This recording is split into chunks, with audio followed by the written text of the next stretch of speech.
Okay. And oh, whoops, wrong one. So, I will give us a little bit of a background on what happened for those of you that don't remember, because a lot happened. Okay? Yes. They can't hear you. It's just me right now.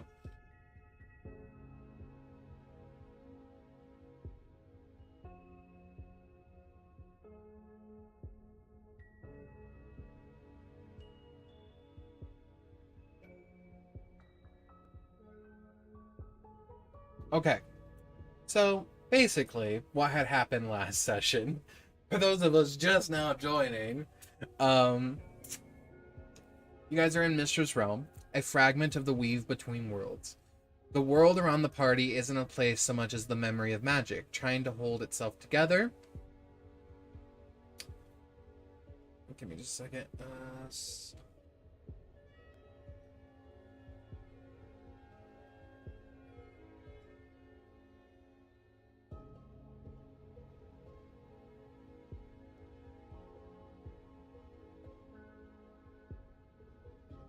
Okay.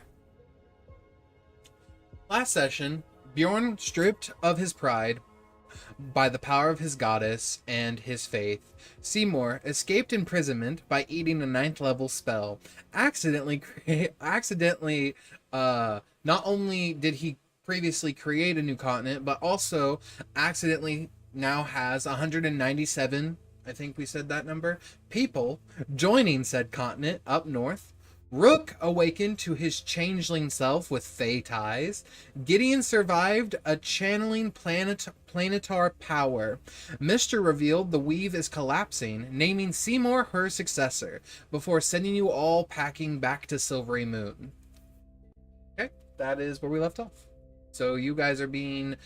you watch as... Because I believe I just left it off. The room was completely drained of all the water. Mistra vanished. Simour has like this mark across his soul now, and also his staff, or his wand of the wand of the Weaveborn is now exalted. And on top of that, as Mr. leaves, you guys see like this swirling vortex of like a portal, seemingly off to the side, like off behind Rook, an exit out of her realm and back to the realm you guys were from. what would you all like to do? This is immediately right after that.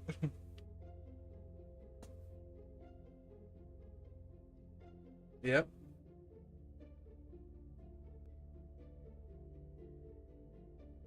All right.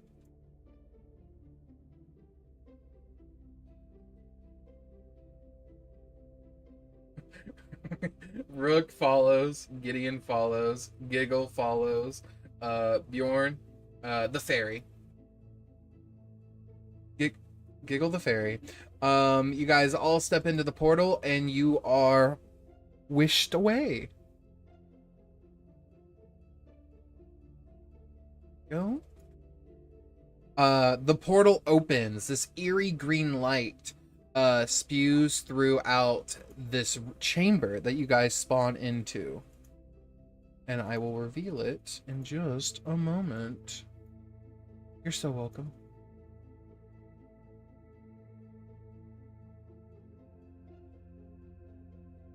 Oh, Mr. Wood.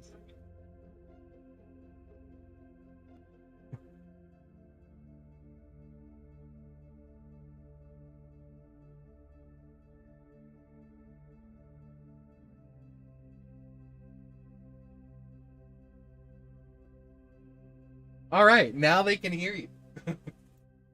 Thank God. Did they get to hear that, dude? No. I hope they did. They That did was not. awesome. They did not. They did not. All right. I load you Yeah, all me in. rolling, dude. Jesus Christ. Resume. I'm You guys about can't to see anything. eat them all. And I'm going to start revealing it now.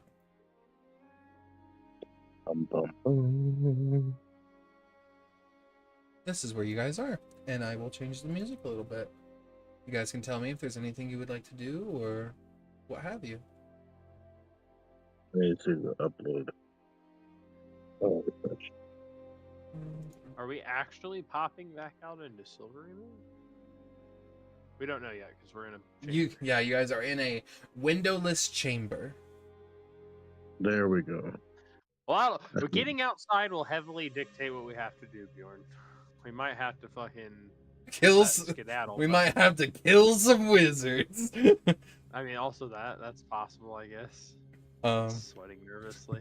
Is there anything in this chamber? Okay, hold on. First, how dark is it in there? It is very dark. There is no torches lit. You guys are using dark vision. If you have it. Oh, I do have dark vision. Okay, cool. Dancing lights.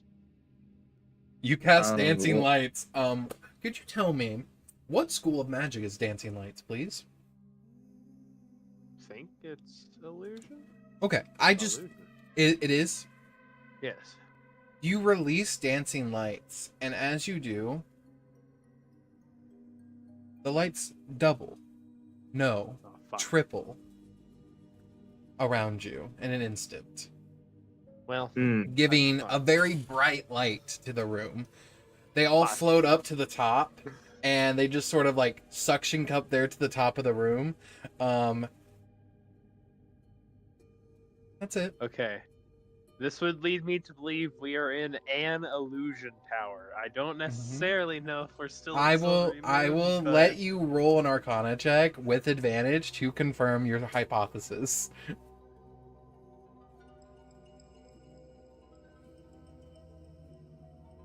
28. You begin to sort of cast another like illusionary cantrip if you have it, like minor illusion or some shit. And as you do, you see it like expand out from your hand and double in size. And not only is it a moving object as a minor illusion, but it also could either make sound, and on top of making sound, it can actually speak. Oh Jesus. Okay. Yeah, we're still in Silvery Moon. We're in the illusion tower, and it's probably gonna be crazy. With all these dancing lights, you can really see how much Simour's sweating from his eyeball. Hey Seymour, you look a little tense there, bud. You wanna fill me in here? Bjorn, as you go to speak, there is no sound that leaves your mouth.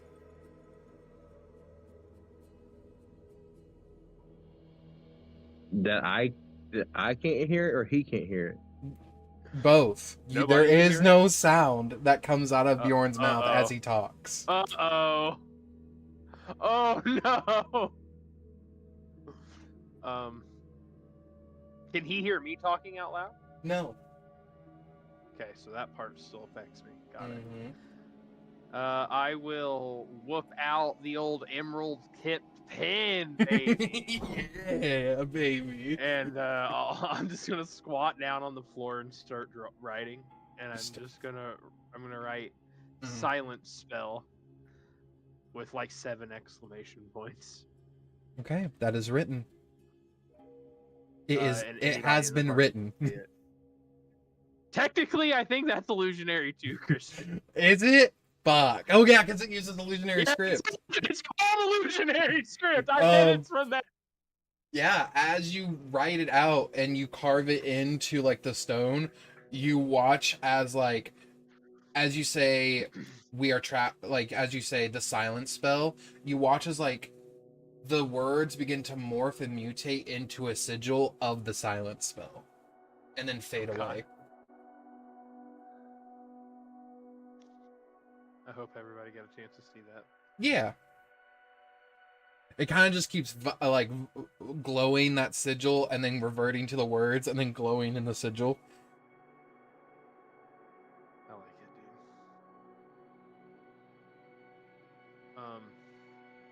it, dude. And then I'll take out the wand and I'll kind of like point at it, and then I'll point up at the lights. It's like my explanation for why my spell is working, even though we're in the silence. Yep. Take with that what you will, Bjorn.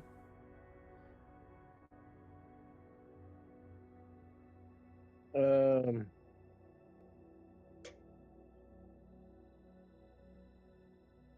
gonna do a level 3 commune with spirits.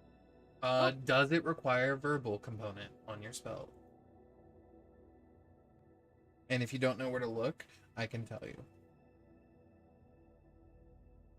And it just says a personal relic from a fallen ally or ancestor. Okay. What level of spell is it? That's a level 3. Level 3? Let me go to it and I will check and see if you can cast it. You said commune with... Commune with spirits. So, alright, when you click on the spell, where it says a personal relic, next to that, do you see where it says VSM? Oh, yeah. Yeah, so V means verbal, which means it requires you to speak it. So you cannot cast it.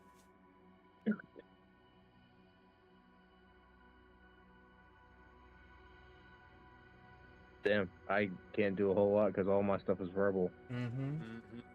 Most magic is silent. That silence is an anti-magic spell at a low level. It's not true anti-magic, but it's very close. Oh, I would signal to sign the best I can, giving thumbs up and pointing at him and pointing at me, circling me, pointing back at him, and like pointing in that direction of I go where you go.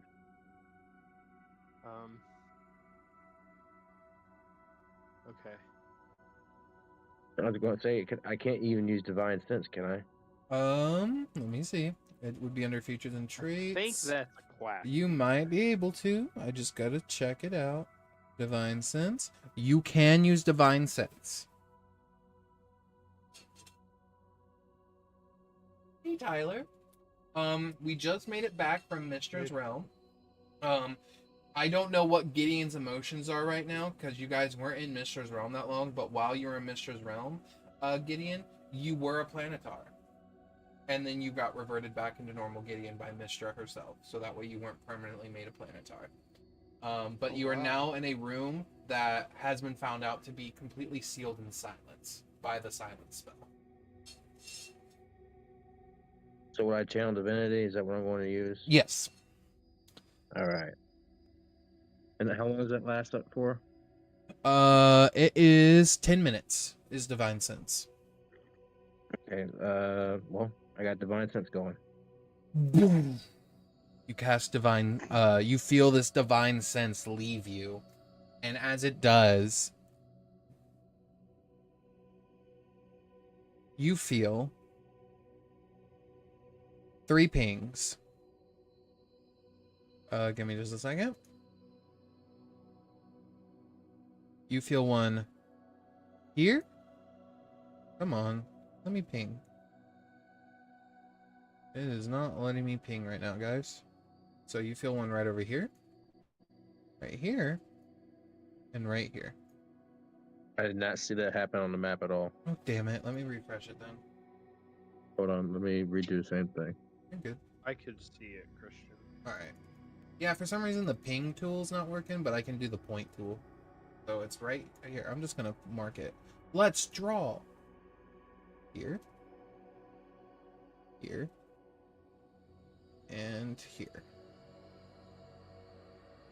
If you can see those black X's.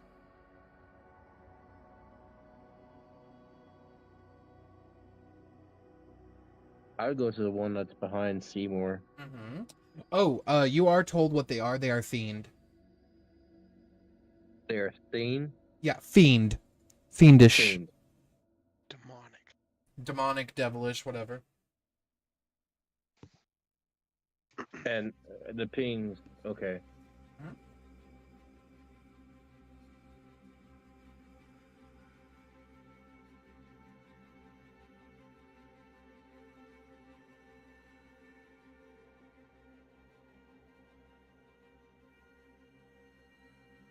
Ooh. What would you like to do?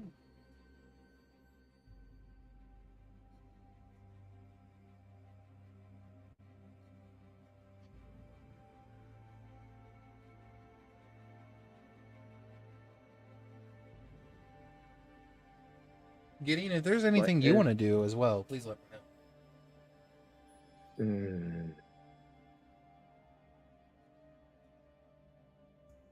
Trying to figure out if I attack that thing right there. Like, it's an illusion, right? Is it? What we're seeing is an illusion. Is it? Yeah. Oh, sorry. I mean, do you want to go investigate it? I would like to go investigate it. Okay, we'll just move you over there. Roll me an investigation check. What do you do to investigate it? Are you just looking at it carefully, looking at that spot, or are you gonna like touch it? I think I won't touch it. Sure. I want to see how strong the divine energy that's coming off of that first before I consider touching it. For that, roll me a charisma check. Oh, a charisma check? Okay. You're wanting to see if you can tell how strong it is.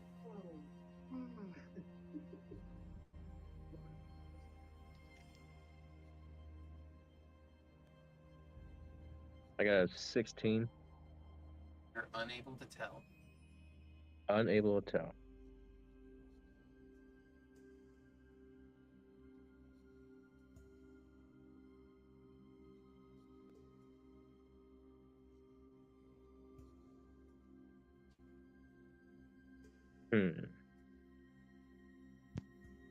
I guess I want to go to the other one and try it again.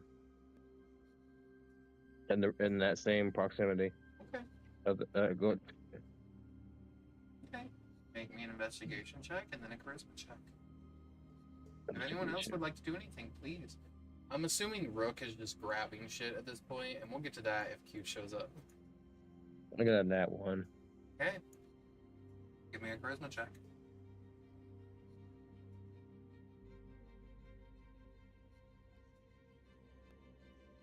$14. Can't tell. I look at Seymour and I just shrug my shoulders like, and I'm pointing in both directions, but then I point down the hallway. There's like in that direction, something else is in that direction. So as you point at Seymour and get his attention, and you're looking at Seymour, I need you to make a strength save for me, as Seymour, as you watch as these arms wrap around Bjorn and are pulling him into shadow. A strength save? Yes, strength save. Not my shadow, right? Not your shadow. Okay. So that was a check. I need you to do the saving throw. Oh, a saving throw? Yeah, it's a little bit higher for you. Oh man, I almost had a nat 20 roll. It slowly just rolled to the other side.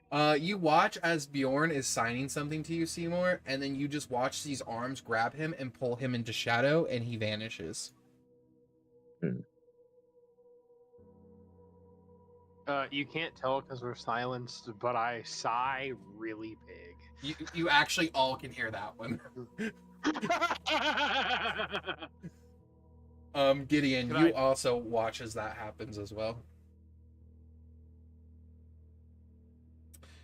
Was it clear to us that it was coming from, like, that area? You know what I mean? would say, like, he gave it his best shot to sort of explain what he was doing. Like, you could see the divine sense leave him, his eyes flashed, and he investigated these two areas specifically. So that's about as much as he could give you without speaking.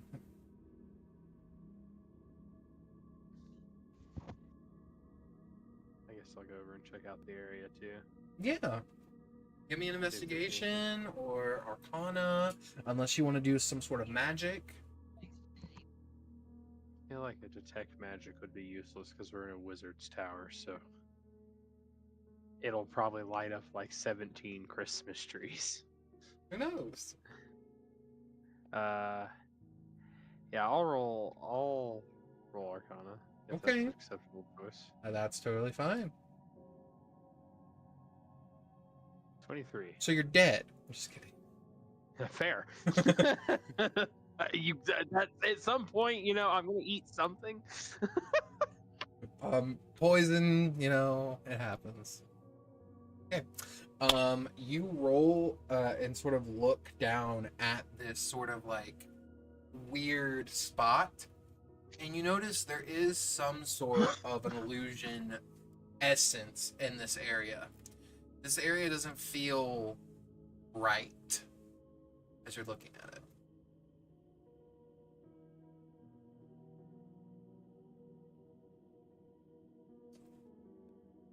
It feels very weird.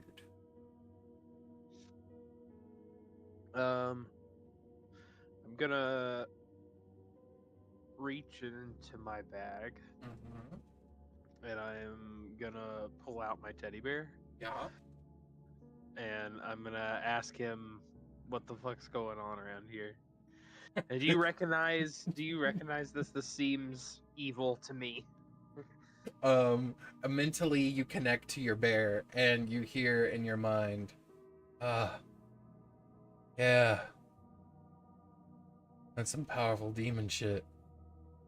Thanks, Lit. I appreciate your invaluable contribution as always. You're completely welcome.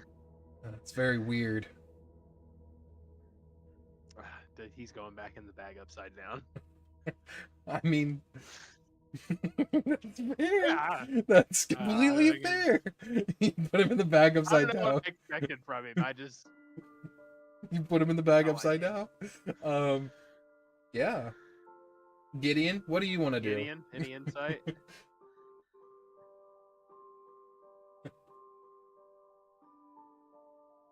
Tyler's actually taking roleplay to a whole new level. He's actually just mouthing into his mind. He's silenced. That'd be hilarious. Tyler, are you there? He may have walked away for a second. Gideon is actually just looking at this fucking shelf over here. He's super intrigued in these like illusionary materials. Doesn't notice what's happening at all because he can't hear anything. What did the 23 grant me? I pulled out the bear before he said anything to me. Yeah, so I was excited to talk to Lit. So he's an asshole. So with a 23, I will give you this. It's definitely some sort of magic at foot. You sort of focus in on that area, and you can see like crisscross hash marks of like almost as if like someone crocheted the weave here with illusionary magic. And it is very potent magic flowing through this area.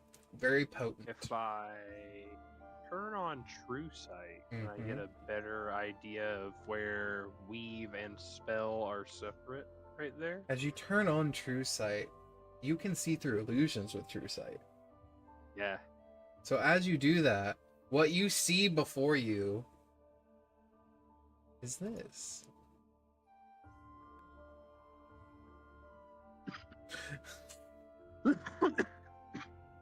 Oh, I still had True Sight up to 30 feet. What am I doing, man?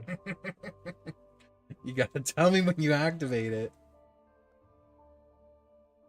Yeah. Wait, Shit, oh, that I'm shit so was on sorry. all the time, you'd go insane. Actually, Bjorn, you may not have True Sight anymore because I believe it may have came from your pride. Let me make sure I'm not incorrect. Oh, I thought I was given True Sight by, what's his name? There's Dune. It technically came from your pride. You gained 30 feet of True Sight from your pride, your sin of pride. Mm. There we go. Well, if I lost my sin price, I don't have that. There we go. And then Probably a worthwhile trade, brother. honestly, probably. Just to say. But that makes me wonder if I've lost, what is it? What else? Divine Favor. Yeah. The Crown of Arrogance, I lost that. What about the God's Chosen? Did I lose that? That was all part of your pride sin. Fair enough.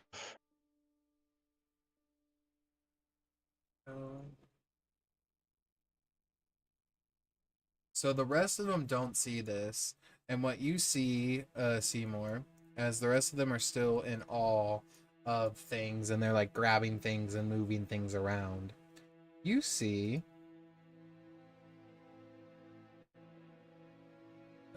come on, load for me. Low for daddy. Yeah.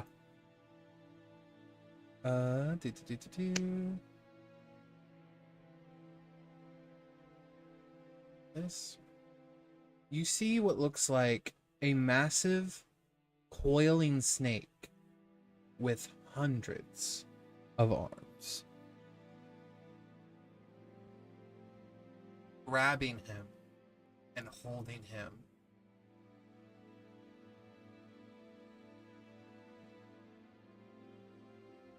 Whoa.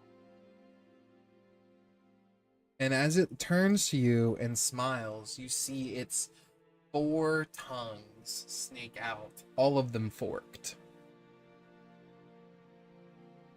And in your mind, you hear,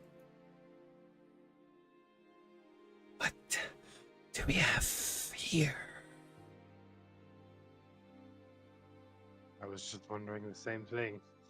But this is the room that you now see since you have True Sight. Oh shit, it's large.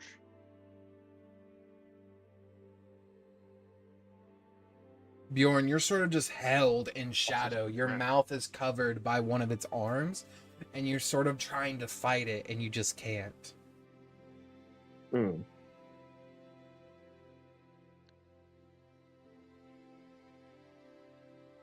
But yeah. Can I have that back? And I point at Bjorn. You see him pet him, and you hear him say, "I haven't felt divine magic from a source in a very long time. I was going to use him. Can I offer you something else?"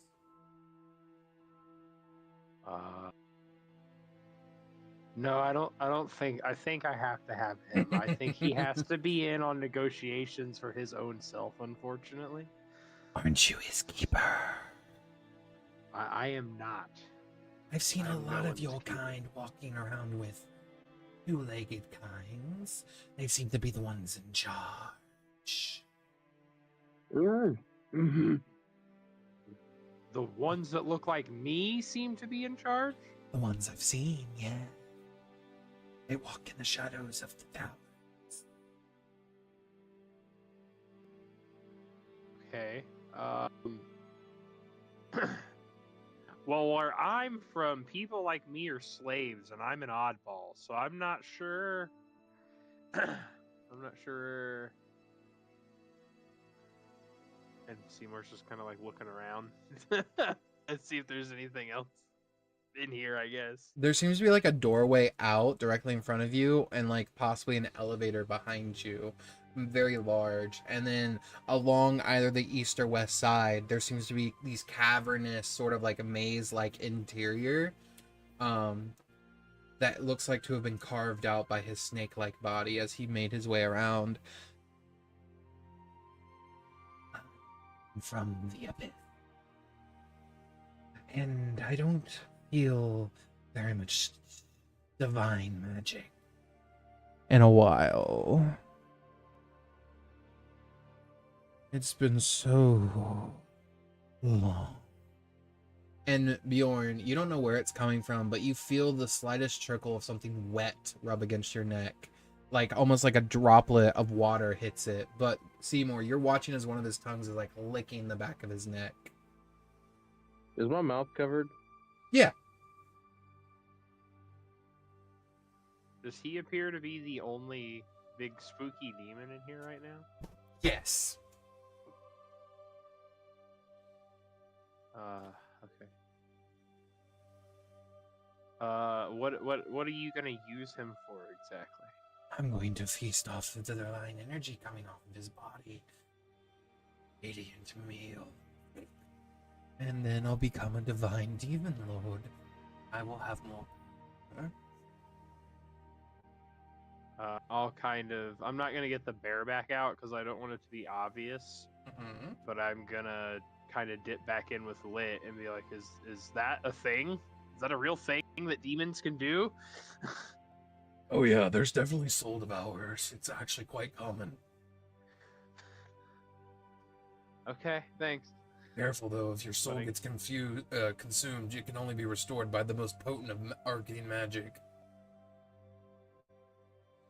Okay.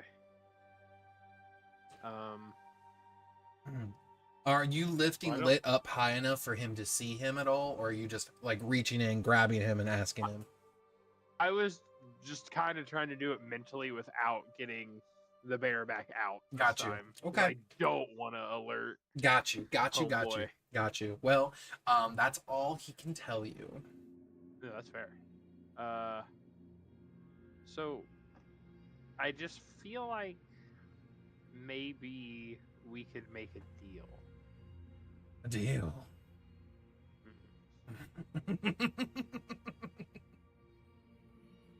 Greed is good. And then whenever he says that, I'm gonna just kind of like walk away a little bit and see if he reacts to me at all. He's just watching you. You watch as his body lifts up and his coiling tail that makes it look like he's super thick begins to uncoil, and he becomes this like long, like very sort of slender snake that begins to just sort of like his tail begins to wrap around the entire outskirts of the outer circle as you walk a little bit away. What if I can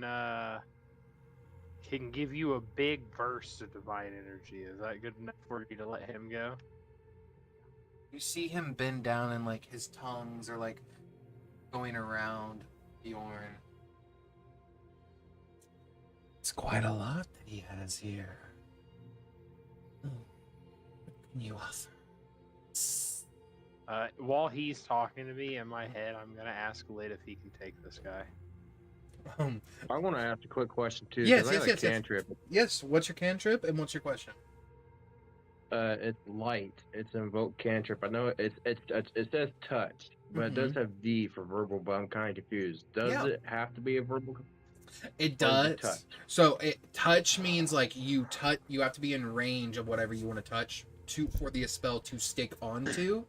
And then verbal means you say the word and the spell activates. That's what that means. Range of touch just means you have to touch it. You still have to verbally speak it, sadly. I'm trying to see because I was going to try to see if I couldn't use light to. I will say at this point, just so you're not wasting your time looking for it, at this point, since light is a verbal spell, you would not be able to right now. I don't think there's anything I can do. Okay. You ask Lit if he can take this guy, and Lit's like, "Can you describe him to me?" I will do my best to describe the terrifying four-tongued snake man. Oh, fuck. That's like a Category 6 demon leader. Excellent. That's a no. Heard. Yeah, damn, they have that down here? Fuck. All right, we're gonna try and get a little crazy then, because I don't know what else to do. Uh-huh. I can invoke a powerful divine ceremony for you, and I think it'll. You see him lick one of his teeth and like suck on it, and it's like this solid gold tooth. Wait. Okay. So as I'm casting this spell, I'm gonna try and perverse what it does a little bit. Okay. So I want to do ceremony, and I want to do atonement, even though I want to change his alignment. I don't care if it's been changed. I want to atone him. Oh my god. Yeah, does ceremony require a saving throw for atonement? You touch a willing creature whose alignment has changed, and I make an insight check. On a successful check, I restore it to its original alignment. So I'm perversing what it does. So whatever you want me to do. Okay, I got you. You're trying to do the opposite of this. Well, you are the Weaveborn. So give me a charisma save. Let's see if you can alter this spell. Meanwhile, Gideon, I just want to point out, you don't see any of this, and you're honestly distracted by all these crazy cool concoctions that are off to the side lining the walls, and like these interesting books. And one of them is one of the books that just sort of sticks out to you is The Goddess That Loved Me and I Loved Her Back. My voice Kakashi Hatake reading the fucking. But that's what you see, Gideon, right now. You don't see the giant snake monster. I'm just flipping through pages. You come across one point and you see that it's like the Kama Sutra technique, but for a mortal with a god. Oh no. Magismut. Basically. With a 26... Yeah, it's a level 1 spell. I'm gonna, like, a 26, you're, like, holding this magic, and you're, like, telling the Weave, like, what it needs to do, and the Weave is like, I've never done this before, and you're like, you need to trust me right now. And the Weave is like, okay, Simour, we're listening. So it's technically a 1-hour cast. Oh, Jesus Christ. So we're hanging out for a minute. You're like doing all this, setting it up, and he's like, so I'm just like walking around the room. Can you with my aura? I just kind of shrug at him while I'm writing all my symbols on the ground around his big circle. He goes over to you, and you just like see him go, you smell like mixed berry magic. I grin at him and kind of just like cycle through 7 or 8 cantrips in my hand real quick and go back to what I'm doing.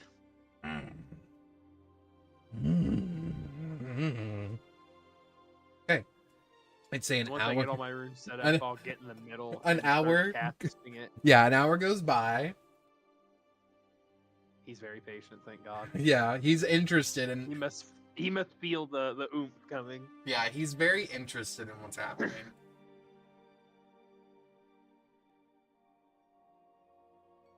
Okay. When I get in the middle and start casting it, my eye will start to glow. And does it?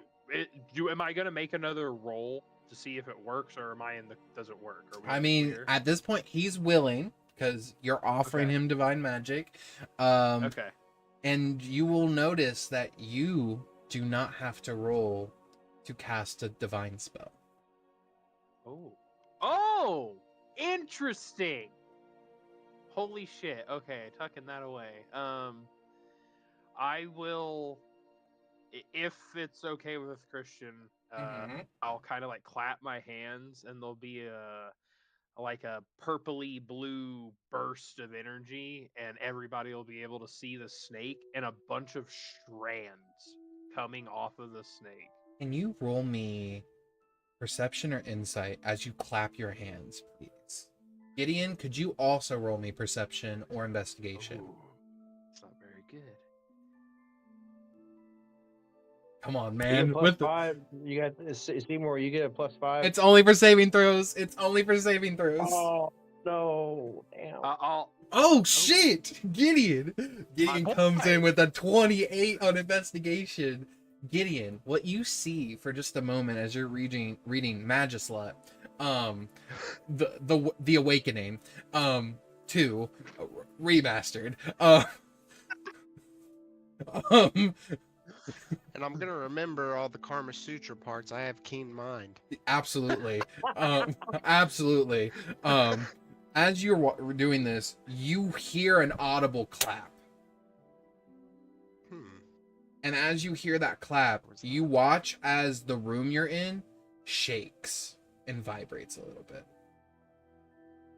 And you can see through that everything that's around you and Rook right now and the rest of your party is an illusion. Like, with no, like that millisecond when like the illusion almost stutters, you could tell it's an illusion. But it's physical, malleable. You're able to touch it, move it. You're not Very quite strong sure. Illusion magic.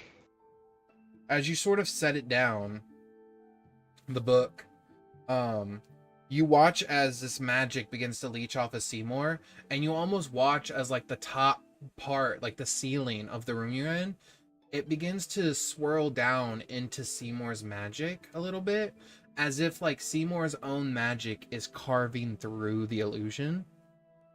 Bit by bit, like it's dissolving it unintentionally. But Simour, you cast your spell and you clap your hands, and this beautiful effect of magic appears around you. And then I will kind of pull on all these strings and they'll wrap around him, kind of like how he's got Bjorn. Oh, I feel so loved, wrapped in magic. And then I'll just finish the casting and try and convert his alignment. You watch as they all go taut and they begin to pull against him, and he begins to writhe and sort of like spin around. He's like, yes, the magic of it all. And yeah, you willingly change. You make his alignment. It would have been what it was, but since you're reversing that spell, you're doing it is now the opposite alignment of what it currently is. His alignment now is lawful good. Oh shit! I definitely was expecting neutral or chaotic. I did not expect The exact opposite of chaotic evil to lawful good. Drew. You watch as he drops Bjorn and the spell silence in and the illusions, and you see his hands come together all at once, and he's like, oh dear, I am so sorry. Bjorn, you see this giant snake thing drop you to the ground, and you can see where like it licked up your body. He's like, I am so sorry. You see, I was very hungry. Oh, I was just a snack, right? I thought you were the whole damn meal, darling.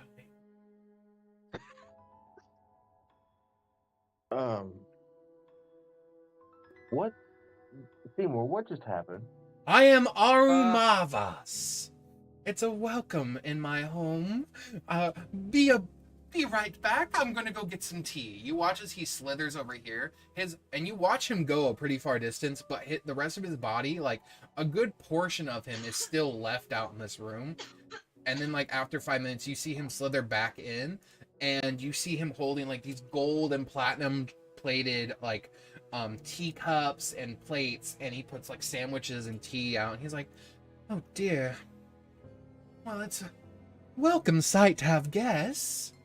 You see one of his tongues dip down into the tea and begin to lick it. Does he know what just happened to him? I'm gonna say he was willing, so like even though it's an effect that has affected him, I mean he's not necessarily mad about it because he willingly allowed it. Did it? Okay. Yeah. Then in response to Bjorn's question, I'll tell him I was like, I attempted to change his alignment. You did what? Yeah. You do. He was a bad guy, man. Gideon, you sort of look around, and could you make me an Arcana and a History check, Gideon? Map is baller, by the Thank way. you. It's really simple, but that floor is fucking epic. Arcana's not 20. Oh, Well, I'm just Oh. gonna throw away my fucking encounter that I had for this room, but that was fucking awesome. I'm sorry. A nat nat one one on on history.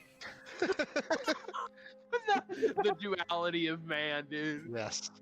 This guy got in on a football scholarship, okay? Not a history scholarship. Look, this man knows how to cast magic, but he also knows how to punch heads in. So you take what you get. With a natural 20 on Arcana, you look at these runes that are on the floor, Gideon, and you realize you failed your history check, so you don't remember why you know these runes, but you've seen these runes before. And you know that these are powerful abjuration, concealing and sealing and confinement runes. I can't remember the purpose of these runes. It's less that you can't remember the But- purpose, but it's more like you can't remember where you got this information. I mean, the purpose you can put together, because I'm going to be honest, you're very intelligent. You can sort of put together that it was meant to hold this creature here, not let it escape. That's what you can confirm with your nat 20. But as to why you know this knowledge and as to why this information is available to you, you don't know. It must have been one of those classes I accidentally fell asleep in. You see Dear Rook Lord. sort of empty his pockets and realize everything he's collected is just a bunch of rocks, and he just begins to throw them.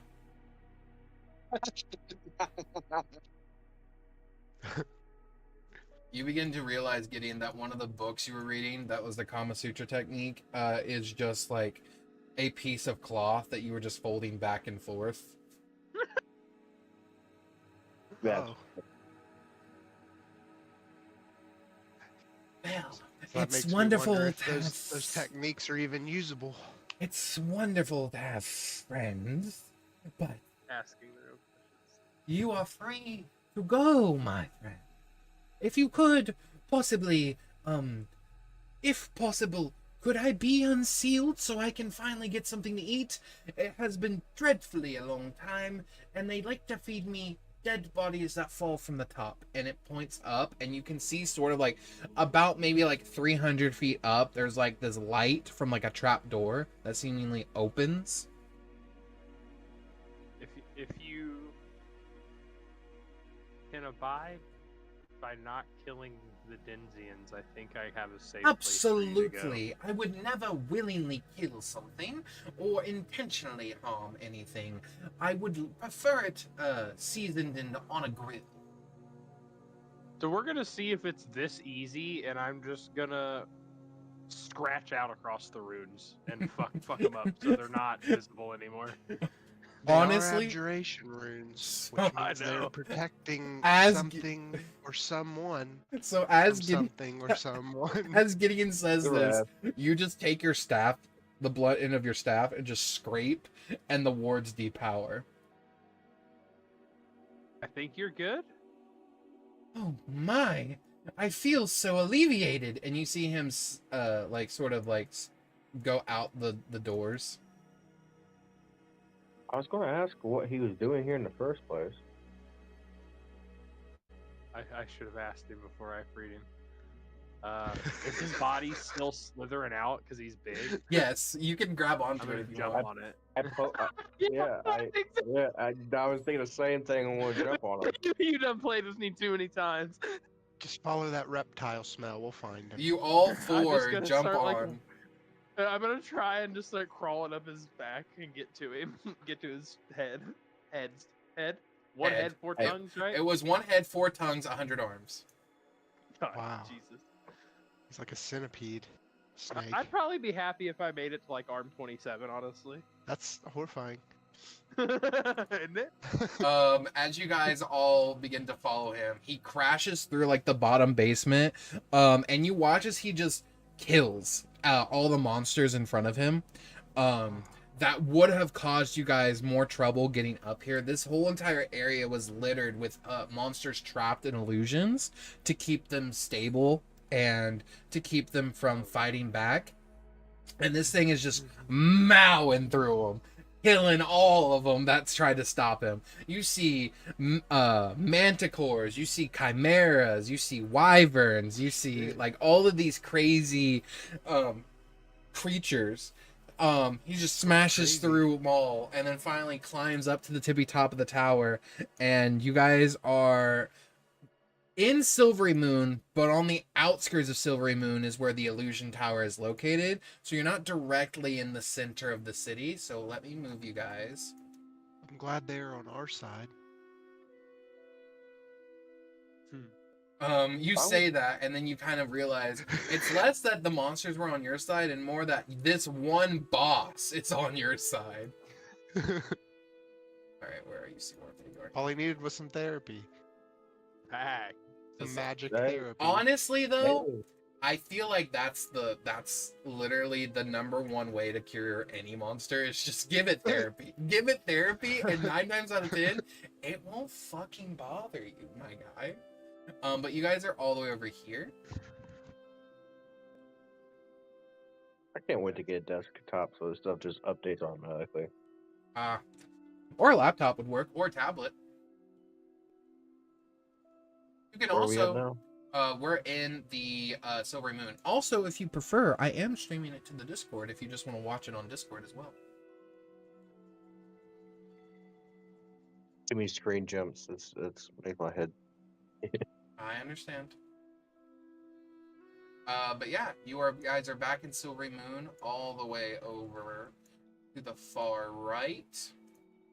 Are we still atop the Snake Man? Oh yeah, he kind of like slithers out partially into like the forest. You watch as like 5 people, horrified, fall flat on their back.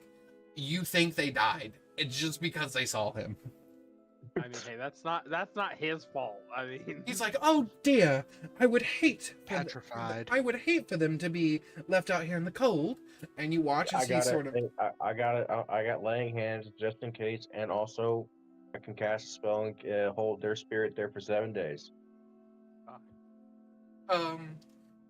Well, he sort of like digs like clumps of dirt up and sort of just like puts each body head up and just covers them each with the clump of dirt. This'll keep them warm, right? That's how you guys stay warm. No, not at all.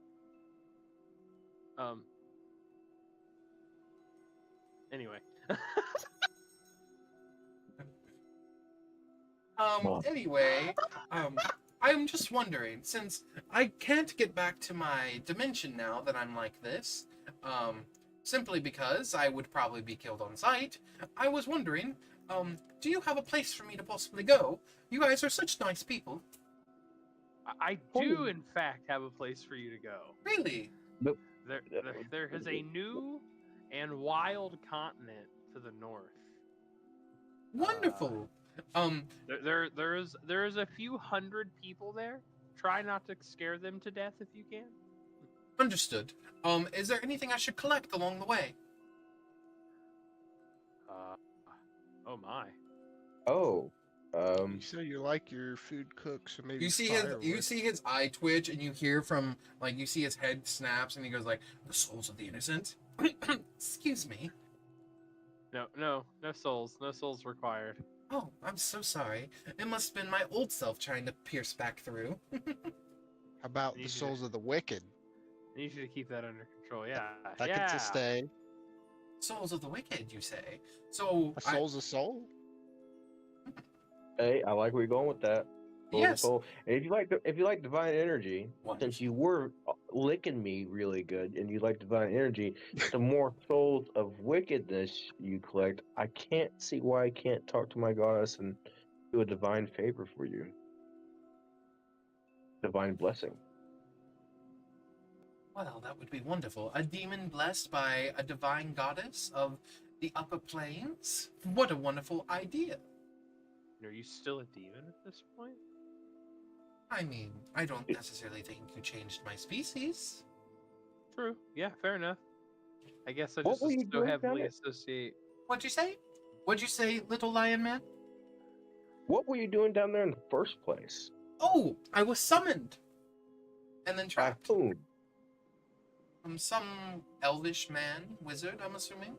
He summoned me What for did he a look deal. like? Elf. What? A deal, you say? Yes, he summoned me for a deal. Did you make it with him? Yes. What was the Could I purpose inquire? of the I am runes? not allowed to tell my deals. Sorry. If you find the scroll, Say it again.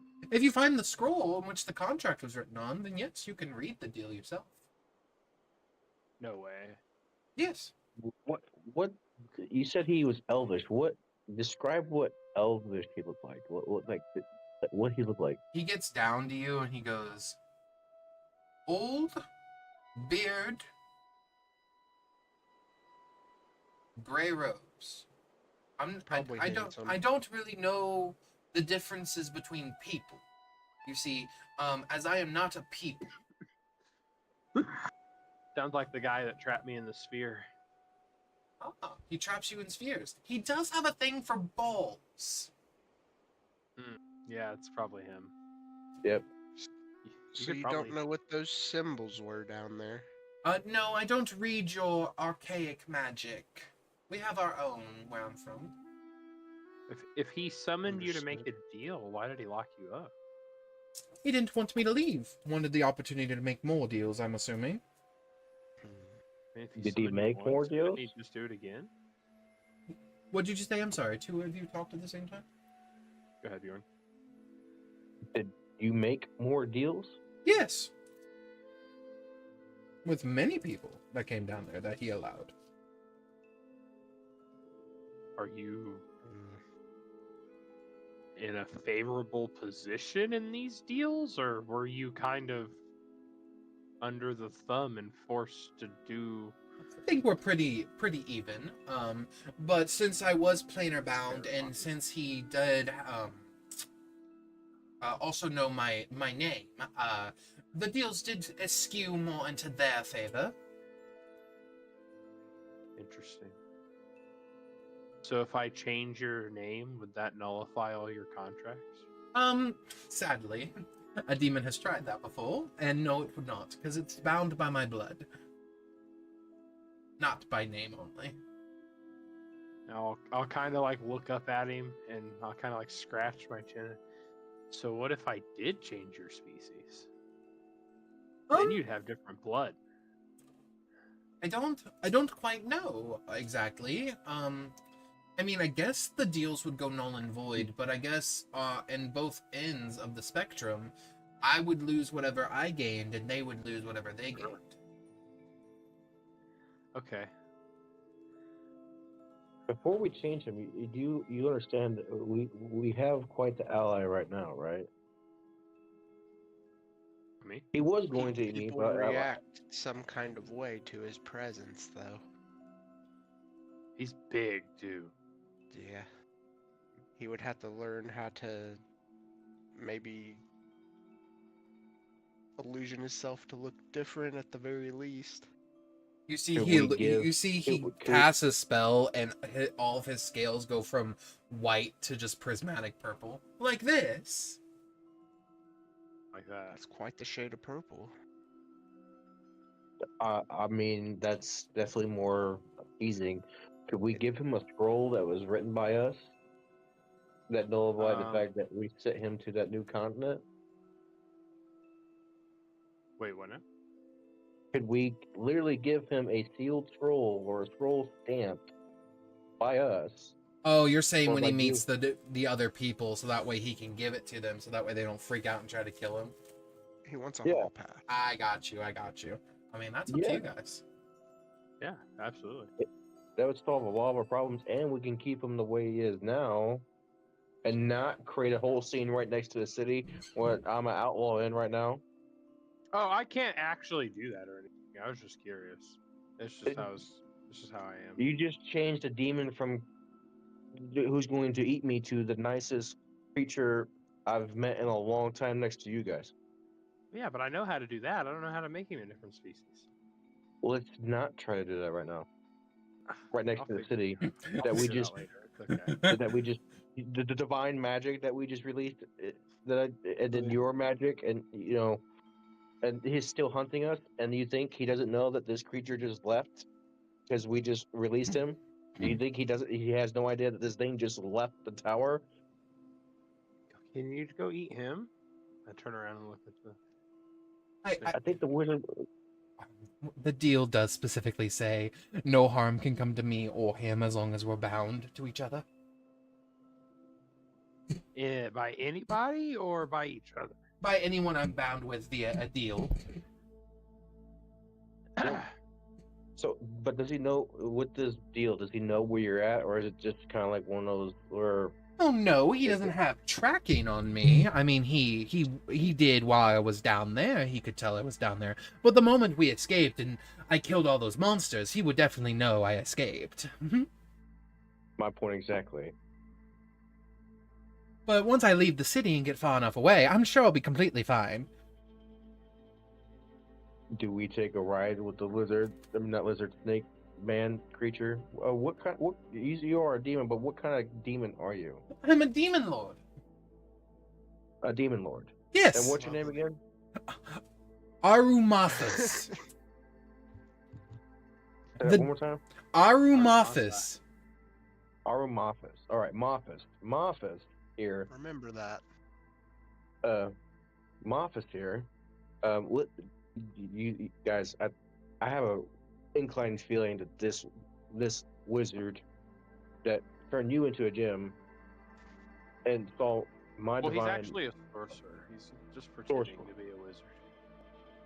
Okay. I don't know how pertinent that is, but it is a fact I know. Do we need to hitch a ride now with this, with Mophis and get away from some silver moons, or do we still need to do things here?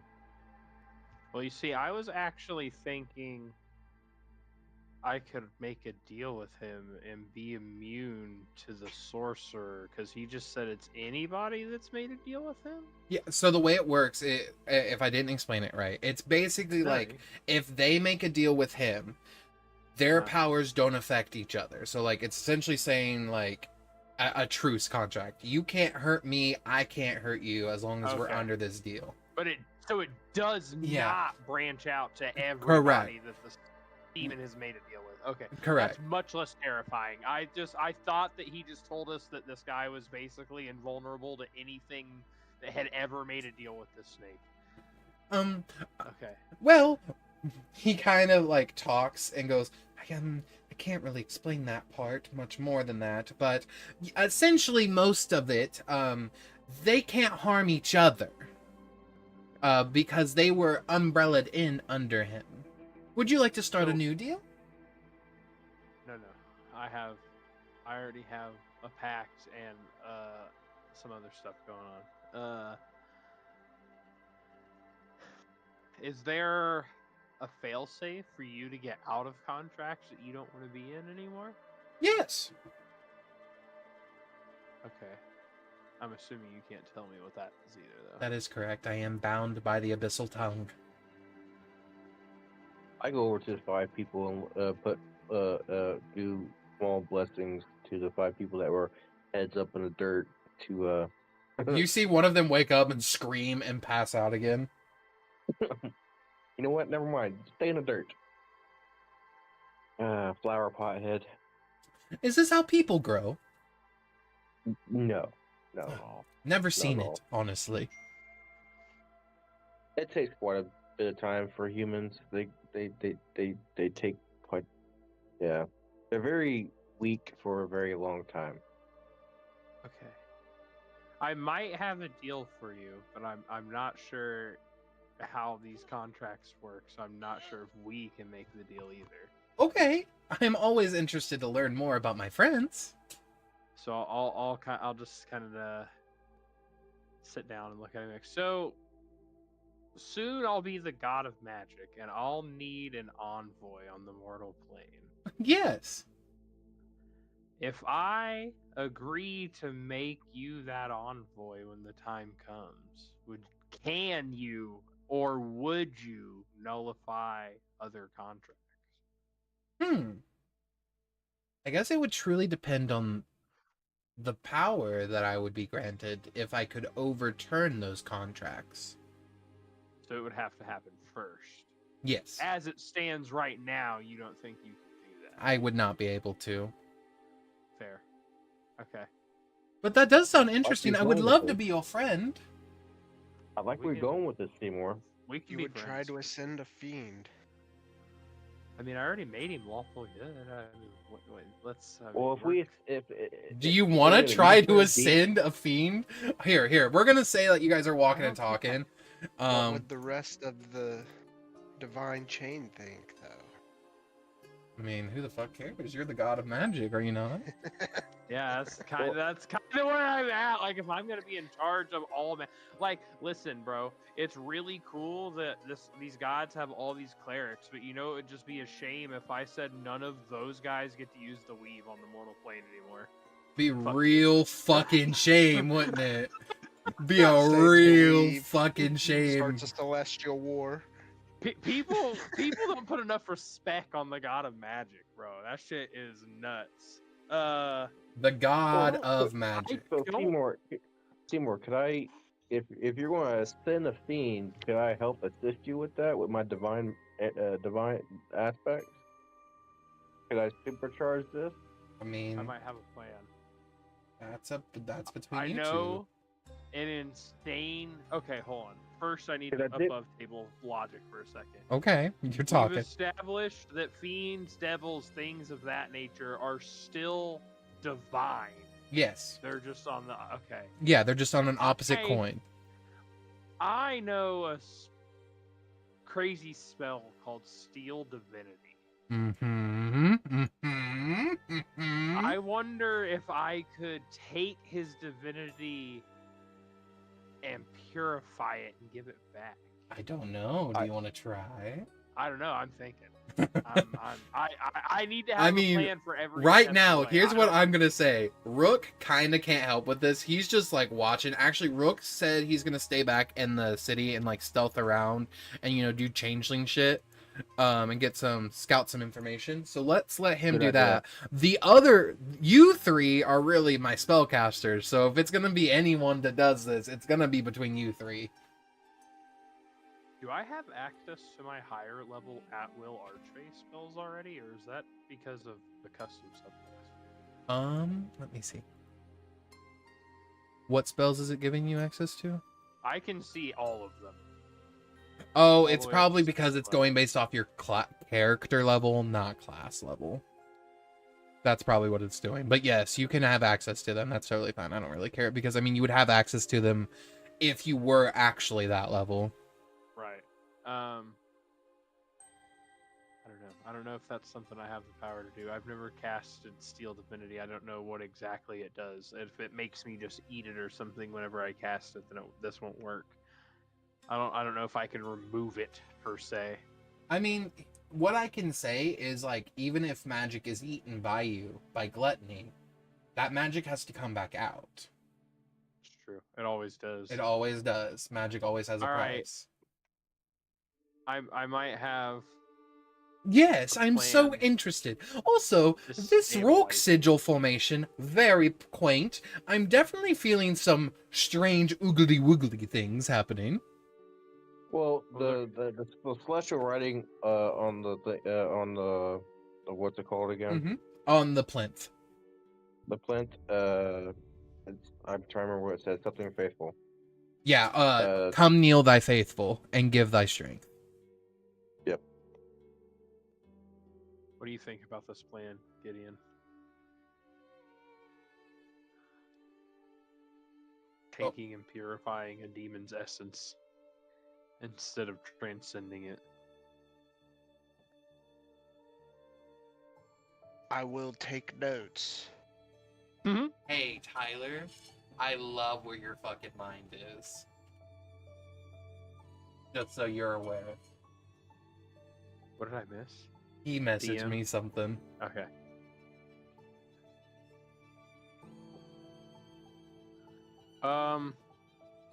I will. Why do we always do crazy shit like this? It's amazing. I love it. Keep working on it. I need to do some more research, but I think I have a plan. Should I wait here? Probably not. I don't Well, know. yeah. How far away from the city are we? I would. Like a ritual stone. So what I Or will redstone say kind. is, from this point to the city, you guys on foot, it would take about 2.5 hours to make it back to the city. On horse, it's about 45 minutes. We're plenty far. It's pretty decent. We need to get a horse-drawn carriage. Can I bring my lantern out and kneel to with my lantern and ask my goddess if what is her perspective on the possibility of purifying this demon? Yeah. Lord? Give me That's a great idea. Give me a religion check. Rolls a nat 1. Well. Well. Okay, 12. Give me a charisma save. Bjorn. So.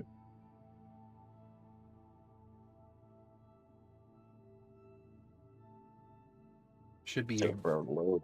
You're good. It's loading up. Hold on. Oh, I got you. You're fine. Charisma saving throw. Should be your best stat. 26! There we go. With a 26, you sort of begin praying. You put your lantern down. It's about mid-afternoon at this point in the day. The sun is shining, and you notice the interior of the stone that broke open when you absorbed all of the divine magic. On the inside, it is this beautiful translucent crystal on the inside. Mm-hmm. And you watch as it begins to glow a similar color to your lantern. And you begin to hear like almost like the sound of cracking. As you look up, you watch as like a swirling vortex of like white and gold energy begin to appear between the cracks where the stone was and where the crystals have shattered from each other.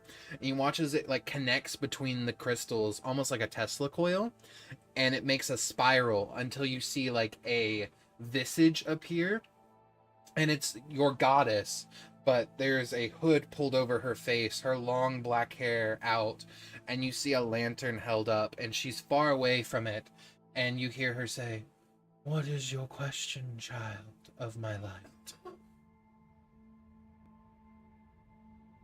We have acquired a demon lord that we are trying to gather the possibility of. We've already changed its alignment, and we're wondering if we can ascend it, the fiend, from demon to not demon. Your goddess holds up a hand, turns around for a second, turns back around to you, says, "Hold on," turns back around, turns back to you, walks up to the fucking visage, drops all decorum, and just says, "The fuck? What?"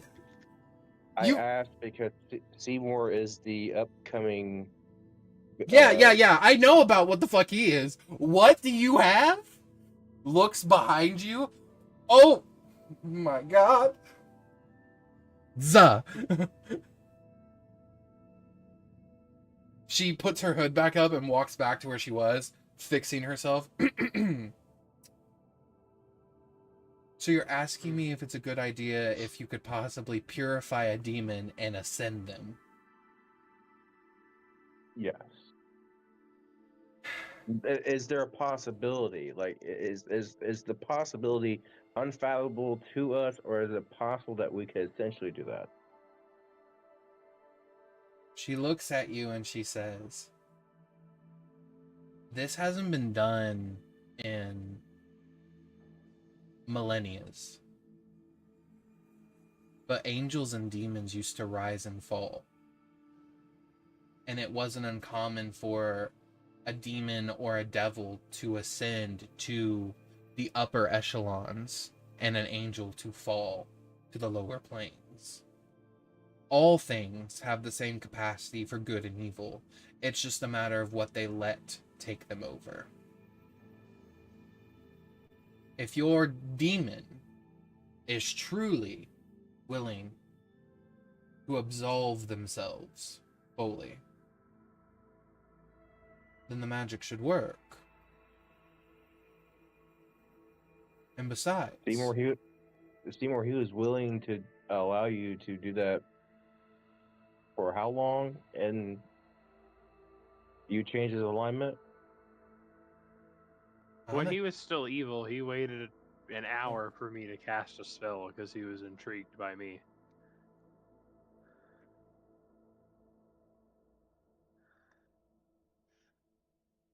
She looks at you, Bjorn, and she is going to say to Bjorn specifically,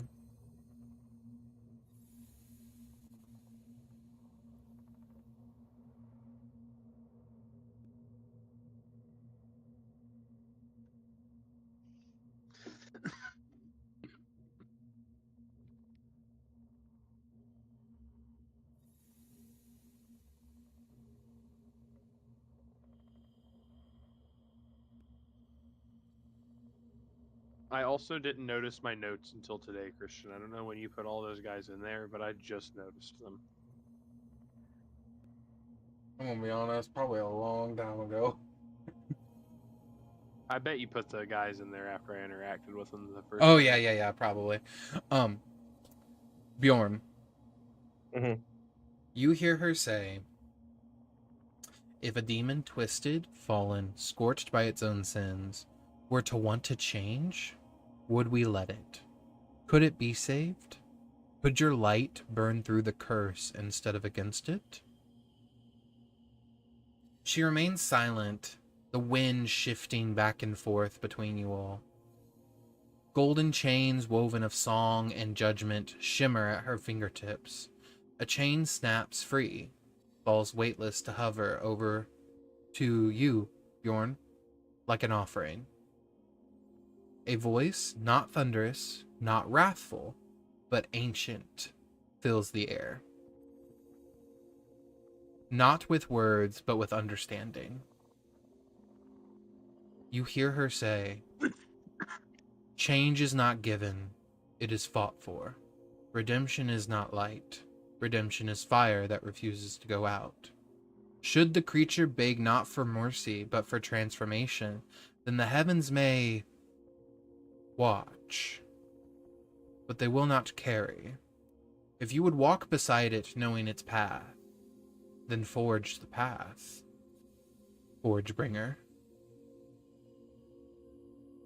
Pathwalker. Spirit guide. The chain hardens into gold veined silver. A covenant, a dare, a spark.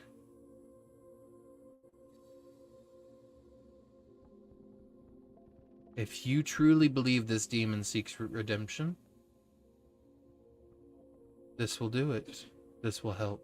And the chain falls in front of you, and it's like a simple chain collar with like a few chain links connected to it still.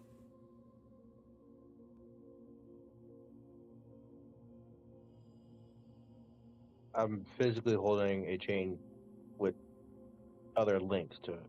Yeah.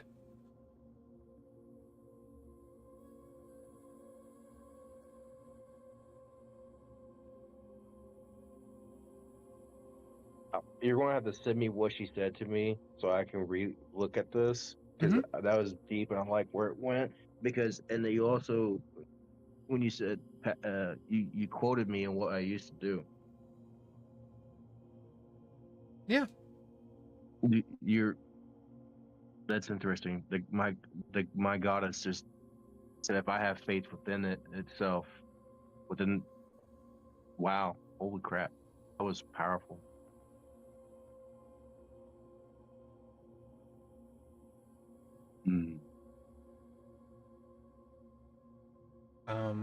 But the visage disappears and you're left with a chain.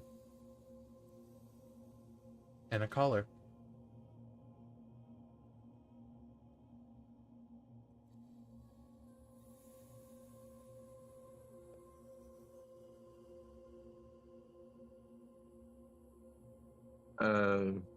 Simour.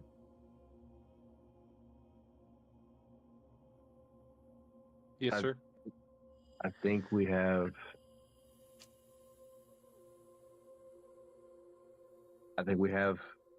the possibility of ascending the Fiend. You see him turn. Okay, Me?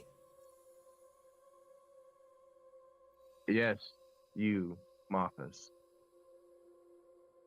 It's not going to be an easy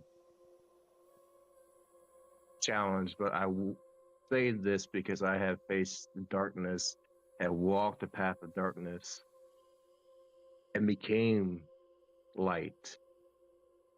I will say this. I have this collar here that was given to me by my goddess. But this I say unto you. If a demon, twisted, fallen, sworn by its own sins, were to want to change, would we let it?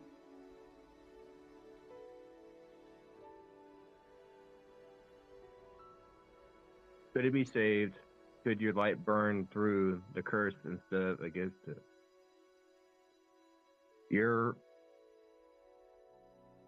have to be willing to want to change and ascend, but I will be the guide for you to find that light.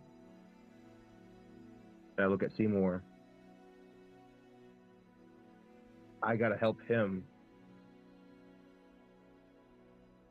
and I'm gonna need your help to help him ascend. If you really want to do this, if we want to ascend, Mothas, do you want to do this? I would do anything for my new friends. I do want to change. I do want to be with you all. Then I ask you to always be faithful to the light and kneel before the light at which you stand right now. And I know it's hard for you to kneel as the creature you are, but metaphorically, kneel before here. Be faithful to the light, and I will put this collar onto you, and we will go about this process.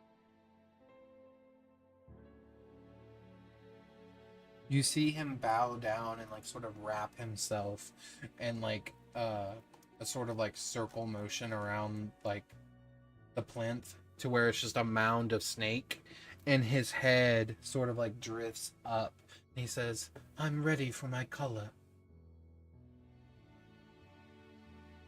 Simour, Gideon, you all ready for this? Yeah. Yeah.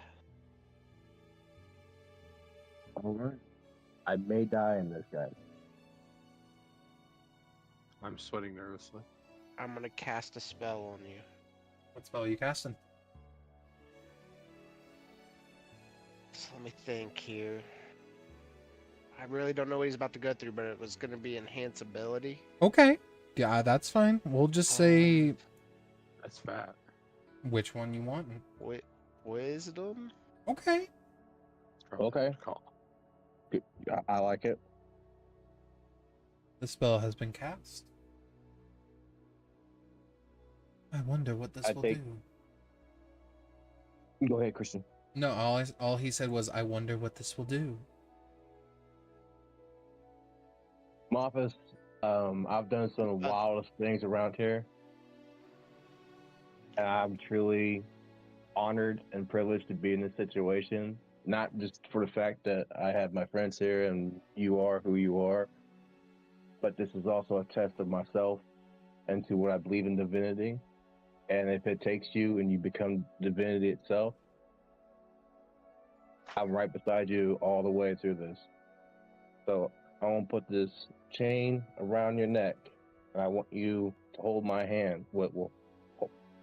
Use a set of your hands to hold my hands, and we're going to go about this. Understood.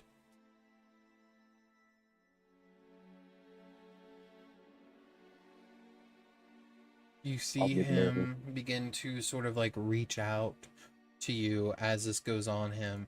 You watch as it touches his skin, it begins to sizzle, and he gets kind of uncomfortable as it burns against his skin. And he says, I believe I'm ready. As he holds his hand, you feel his sharp claws wrap around your arm. One talon from this thing is enough to just puncture straight through your muscles.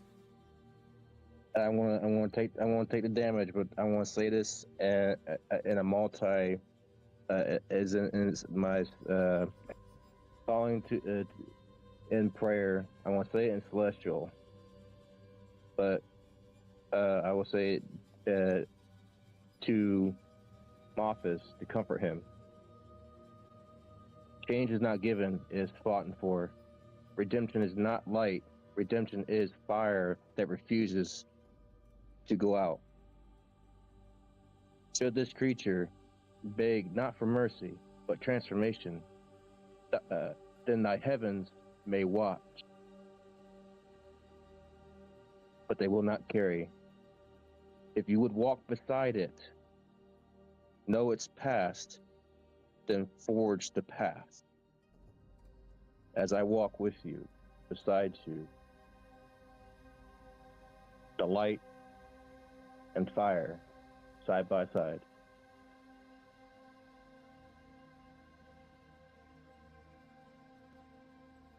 And then I in Celestial will say, thy will be done.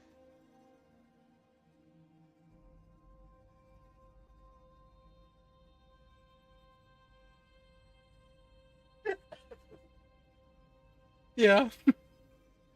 That's fucking great. It's the only other language I know. I was like, oh, I know what he's saying. Having this cool celestial moment, and then the wizard just comes and goes like, thy will be done. Just fucking all right. You had to learn Celestial, did you? How do you riz Mistra if you don't speak Celestial? Infernal could be also another way. Mm-hmm. She's technically a neutral goddess. Hashtag not my Mistra. All right, what are we doing? The chains have been enacted. You watch as they go tight against his skin and begin to press into the scales. You begin to see this demonic blood begins to fall on the plinth and begins to sizzle with each touch. You watch as him squeeze your hand, and he begins to almost act like he's about to vomit something up. Simour, Gideon, what are you two wanting to do? I keep saying the chant over and over, by the way, in Celestial, and then I also remind him that what the Plymouth says right there, that was it the faithful shall the faithful kneel. I'm trying to remember. Yeah. So you guys are hearing me say this over and over and again. I just like to think each time you finish it, even though Gideon's probably doing something, he's like, thy will be done. Thy will be done. Each and every fucking time. Okay. I went to college. He went to college for this. This is his moment. Gideon, this is your moment. You're about to do something no one has done in many years that will get the eye of the gods. What do you do? Like, what are you trying to add to this spell? Are you trying to just sort of generate arcane energy and sort of like feel out the weave? Do you want to help protect your allies since you're an abjuration wizard and sort of like see if you can sort of like fend off any abnormal energies that may be coming at their way? What do you want to do? Am I free to move? Yes, go ahead. I haven't started casting anything yet, but it is going to get crazy up in here. I'll be here. Okay. And I think that puts you both in range that if something happens, I can jump my ward over to y'all. I will ask you, Gideon, specifically. I have a question for you. Okay. This is a personal question for Gideon, and this is something you can message to me privately if you don't feel like you want to answer it out loud. You know the magic that's about to be dealt with here. You're a smart wizard. We joke about it, but you're a very intelligent wizard. You know what the cost could be if they fail, or hell, even if they succeed. How much of yourself are you willing to protect them with?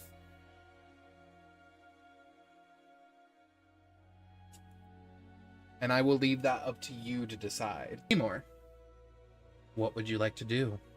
You watch as more black blood spills onto the plinth. You watch as this friend of yours begins to, like, almost like something is coming up his neck. And you can see this massive buildup of something is about to spew out. What would you like to do? I'm going to ask him if he knows what's happening to him first. I'm gonna be honest. No! Never been in this situation. Yeah, well, I'm Bjorn afraid does he's not going break. to explode or something, so... Bjorn does not break concentration or focus. Okay, Bjorn. I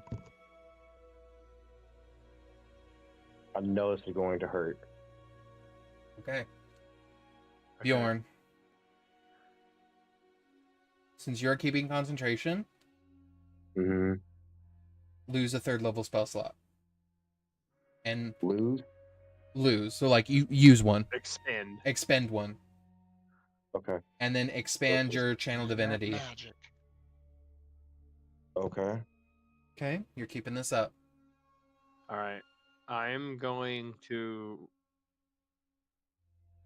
You are willingly agreeing to change and bind yourself to a god, which will be me, right? You hear him go, yeah. Okay. Yeah. I will use...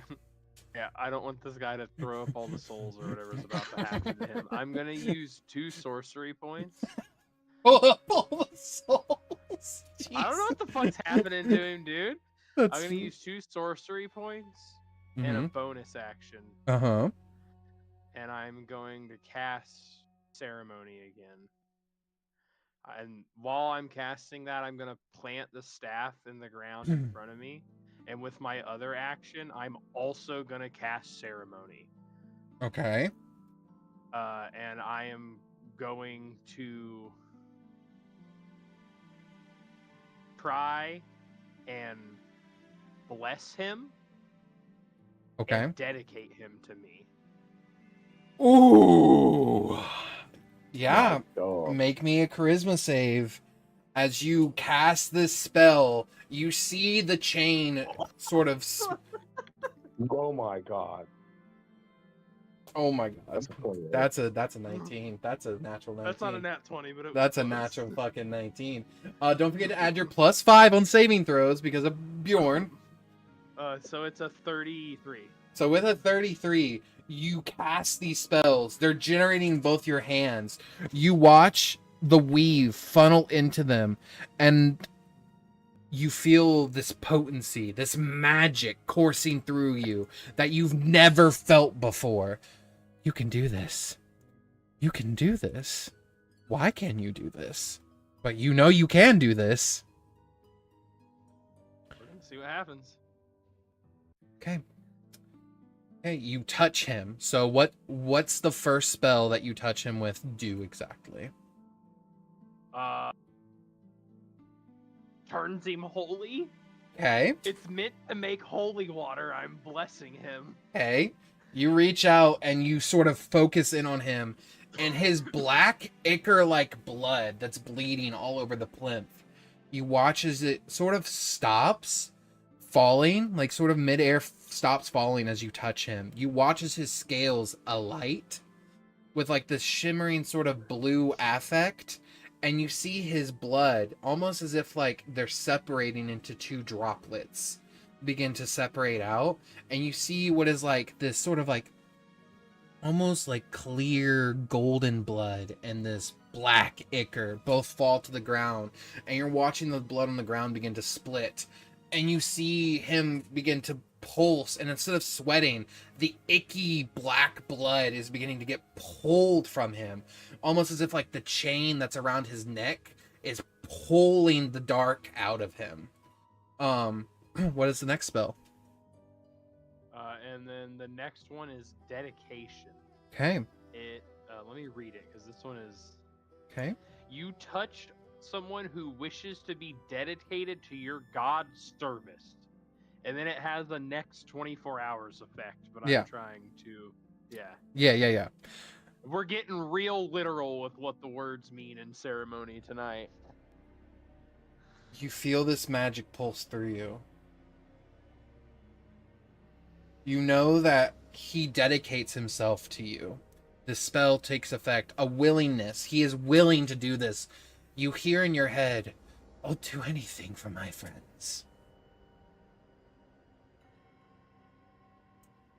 So fucking nervously. So, those spells go off. He is still not ascended. You have only begun separating his blood from itself, essentially.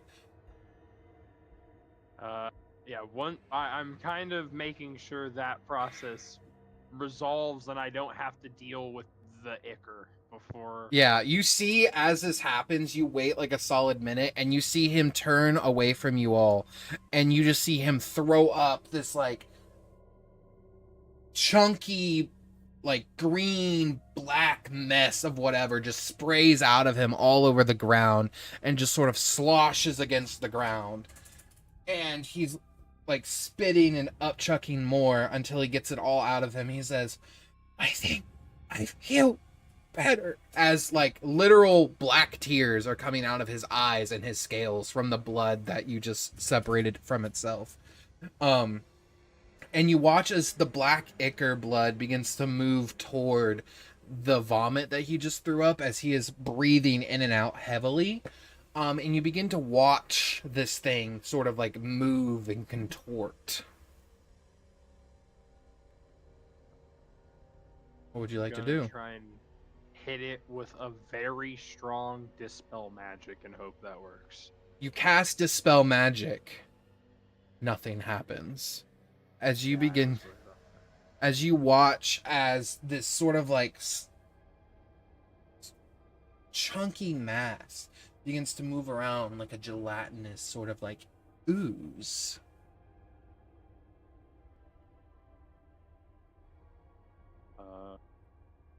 Anybody got any ideas for how to trap that thing? I am in mid concentration, so I'm out of game, bro. I need everyone to roll initiative as the inside of Mavaz is attacking you all. Jesus fucking Christ, my man! Initiative? Initiative. I got 12. Okay. 18, not bad. Start combat. Okay. Simour, you're up first.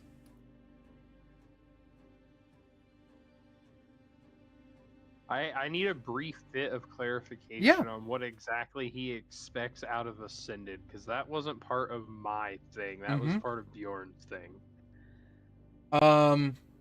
Like what Amruvas is expecting? Yeah, does he expect to become a god? No, that didn't cross his mind. He's more just like expecting to just be something that can hang out with you guys. Like that, Okay. purely think of him when you turned him lawful good. It didn't necessarily make him dumb. It almost sort of like made it to where like he really likes his friends now more than he likes souls.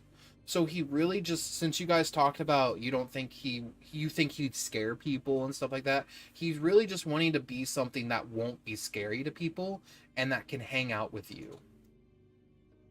But I had the conversation Yeah. that I don't think you guys didn't hear because it was my God speaking to me. The ascendants and descendants of fallen angels and the rise of demons. So he will, from demon, ascend to something. I'm not saying angelic, but it would be something of the nature of. You could say celestial, something celestial. Celestial. Yeah. I'm hoping we've basically accomplished that portion with what I just did to him. I hope. Just making him a celestial instead of a demon. I don't know. I don't know what to do for Ascension yet, because I'm not. I mean, we're at the pinnacle of what Simour does right now. I will also point out, if you feel like Simour needs more power, there is still that stone of arcane energy where Luna is. No. And the stone of primal energy nearest to the inside of Mavas, and then the stone of divine energy up by the nightmare.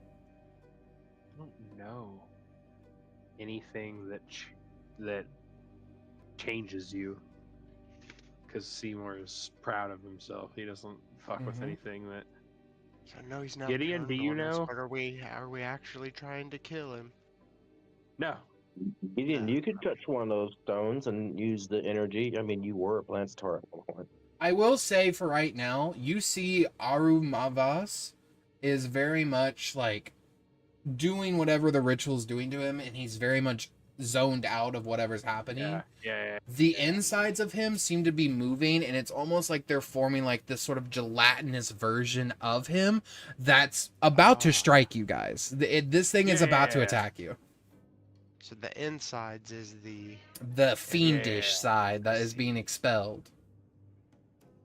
Cool. But I'm currently locked in with this prayer with him. Yes. Right? Yes. Cool.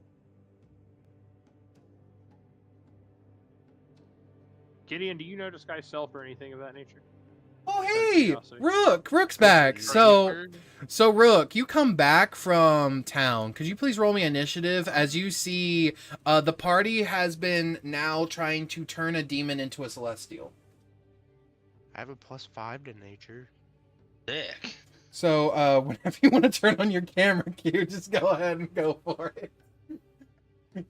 We're nature boys. We did something cool. Message, Tyler. Oh. Yeah. I changed a demon's alignment to lawful good, and then I ripped out his evil. We're about to fight that. I'm working on ascending him. He's bound to me and purified too. Yeah, Bjorn talked to his goddess and said, "Is it possible to ascend a demon?" And she's like, "Here's these chains, and then go about a ritual." So that's what you're walking back into. So could I have Rook roll initiative? Yep. Wonderful. You doing all right there, Q? Yeah, not too shabby. That's good. Sent out a little hot chocolate for the parade. You being Can nice you to feel your you. fingers? Stay again. Can you feel your fingers? Oh yeah, no, I just sit in the dungeon and stir the big pot of hot chocolate. Oh, you got the smart job. Fuck yeah. Yeah. Okay. So yeah, Rook, we'll get to what you were doing by yourself. I just figured while they were doing this and deciding what to do for like an hour or two, you were going around Silvery Moon, and we'll get to you in your like new changeling powers, disguised and just gathering intel. Okay. And possibly stealing stuff. But we'll get to that. Was it revealed to everybody that Rook is a changeling, or was that... I'm going to be completely honest with you. Mistra totally didn't think about concealing that fact and just fully said, Yeah. "Oh, I release your modify memory, so now you know what you're a changeling." I'm sorry, he is here? Yes. Okay. So as Rook comes into view, I've been struck with a plan. We need to get out of combat first. Okay. So You show me what? I've been struck with a plan, but first we got to get out of combat. Oh, okay. So we'll have to figure out how to deal with this thing first. I have Okay. an idea. Okay. Let's leave. I can't do that, unfortunately. Rook has huddled up with everybody. What exactly is going on? What are we trying to do here? So the inside of Yes. the goo orb there, Mm-hmm. Gideon. That is hostile. We were I trying can't break to concentration. purify our friend here, Um. and the animated goop out of him is starting to take form and has What does this friend seemingly look like? become hostile. Oh, it's in the Discord. He's a giant snake-like creature with 4 tongues and 100 arms, He's pretty cool. Okay. and huge. But he's chill now. He's Yes. on He's a side. fiend. Or well, he's incapacitated. I will say, for just brevity, you were there when they fought it the first time, just because this is where they got teleported to after they left Mistra's domain. And Okay. Seymour did Seymour shit and changed its alignment to lawful good permanently. Okay. Good fiend. And so we're saving the snake guy from the Rook's wandering in. We're saving the snake guy from the goo guy. The Yeah? inside. Essentially, yes. Yes. Yeah. That is the most bare bones explanation you need. Goo guy bad, snake guy good. Okay. It's like all the corrupted blood came out of it or something as we were doing this. As Rook's asking his Just questions, black I turn around sludge. to look at him and just scream at the top of my lungs, "Changeling!" At me? Not in a derogatory way. It was a eureka moment. Oh, okay. I was just in the middle of trying to figure something out, and we'll get there. I'm just gonna try and lob a spell at this thing and see what happens. Okay. What are we doing? Seymour's up Just a good first. old Sorcerer's Burst. It was a 34 to hit. 34 hits. Wow. I need Does you. a 34. I need you as you throw this at him. Please make me a charisma saving throw. Oh, I don't like Add that. 5 to it. With +5, it's 29. Cool. The spell is not reflected. Thank God. Okay, go ahead and roll that damage. Right. It's just 7 damage. It's just a cantrip. Oh, sorry. I will tell you, Q. They know, and you would also know. Well, I don't think Seymour said it out loud, so this is out of character knowledge. You Then guys. don't tell me. Okay, never mind then. You don't know. Damage. It was lightning damage, if that's pertinent. Good. It takes half then. Okay. Oh. In case it wasn't apparent, lightning seems to be not very effective, gentlemen. Okay. That's my turn. Okay. Up next.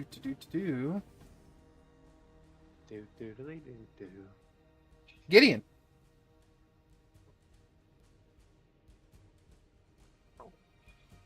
What would you like to do, Gideon? I'm kind of scared now. I just see it tried to reflect that spell. I did.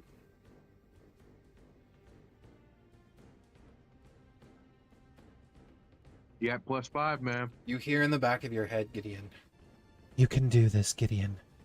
I believe in you.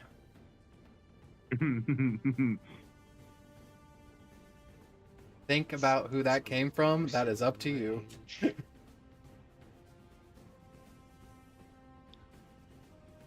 That's like the bard rolling a natural 20 before he seduces the dragon. Yeah. That's exactly what it is. You know what? You're right. I could do this. See what happens, because I am going to cast Banishment. Ooh! Wow. My boy! We are out here tonight. What the fuck? Okay. Everyone that's listening and watching, we're going hard tonight, y'all. We are hard. We've been hard. We are the hard. We are the hardness.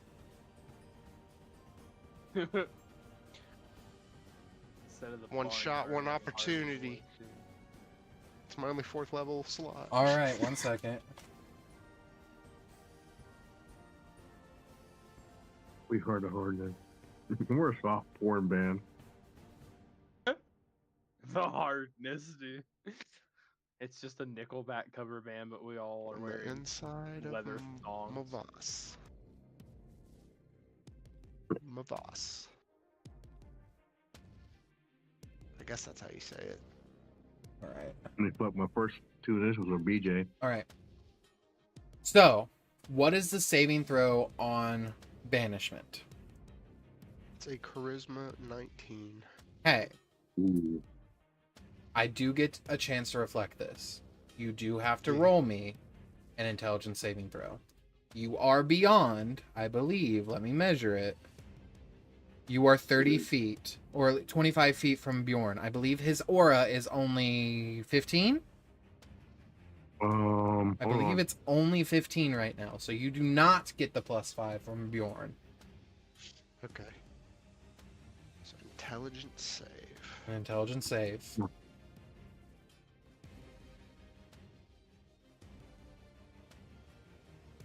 19. Damn. That's really good. But I'm sorry that fails. Oh, no. Gideon. Hey, So I'm Christian. about to banish Yeah, myself. yes. I wish that didn't fail. Are you serious? You said I'm not allowed to say it unless it I- happens now. Is this Rook just accidentally saying it though? Like, I wish this didn't fail, because he's watching as Gideon is getting dispelled. Like, you watch chains begin to Absolutely. rock. There's still a chance he. Yeah. Yeah, he, you. So succeeds essentially, as you well. watch Gideon getting wrapped in these chains and getting pulled into a rift of his own magic, and you can just see the future that without Gideon here, it's going to be a lot harder to get through this. And in this moment, the words just come out of your mouth, and you say, "I wish he didn't fail," or something along the lines of like, "I wish this thing didn't succeed." Yes. Okay. Gideon, as you feel the chains about to wrap around you, you don't know what it is, but you just see raven feathers fall in front of you instead, and you watch as this creature gets wrapped in chains, as I'm going to make my saving throw now.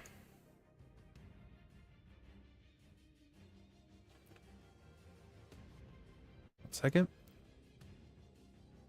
So you guys want to guess what my saving throw is for this thing? A 3. It's a -4. Oh! So it's a 15 minus 4. That's an 11. Oh no! You watch as this thing gets wrapped in chains and gets pulled into whatever dimension is, because this right now it's a weird sort of interaction. Yes, it is not from this plane, but its body that its source is connected to is on this plane. So Gideon, you know after a minute this thing is coming back, unless you guys find a way to sever it from itself. It's like, even though you guys turn this creature holy, even though you guys have separated out the blood and the ichor and the vile parts of it, there is still, its magic is connected. Like, you look at this creature, Simour, and you can see its own internalized magic and weave is being stretched super thin, but it's still there. Because at its core, its divinity is on the other side of the coin. It was made from it.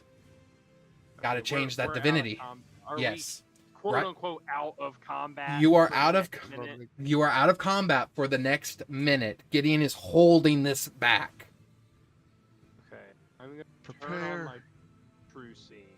You turn on your I true have, seeing. Like, vision of that Yes, you see you see his divinity, his magic, the weave that's within him, the magic that he uses being pulled taut. It's almost like the cords are getting super stretched, but they are not breaking.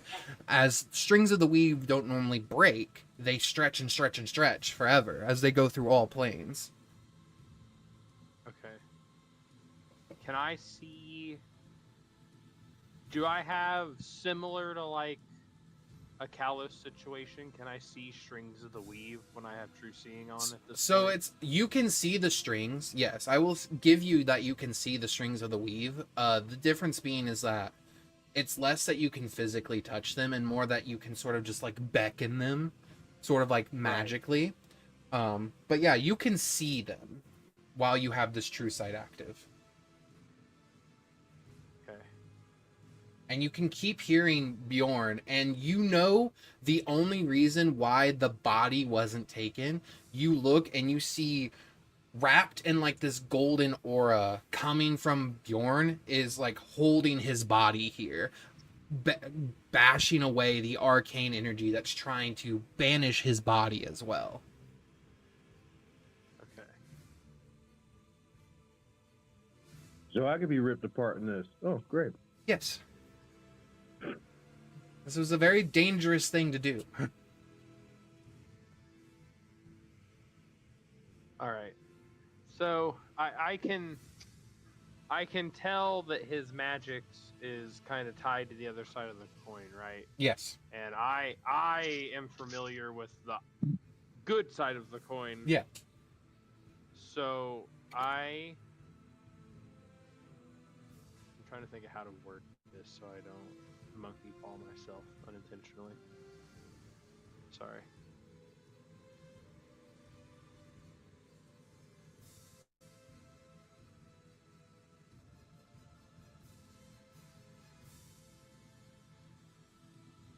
Okay, I wanna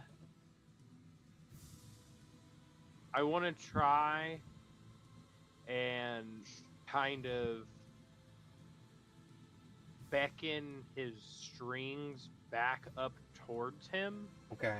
As much as I can before I feel like I am going to cause a problem with the banishment spell. Okay. Does that make sense? I get you. Give me a charisma save. Will he spawn back in? Well, I said spawn. That's Will 19. Will he reappear? In the same spot? Yes. It is a 21 total, and I'm expending my thingy, my sorcerer thingy. You pull as much as you think you can. You don't know if it's enough. And you don't want to pull anymore.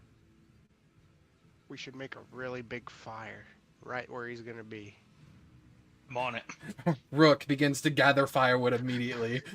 He begins to... He lights a fire. I use my mantle. Oh, yeah. The mantle lights it up.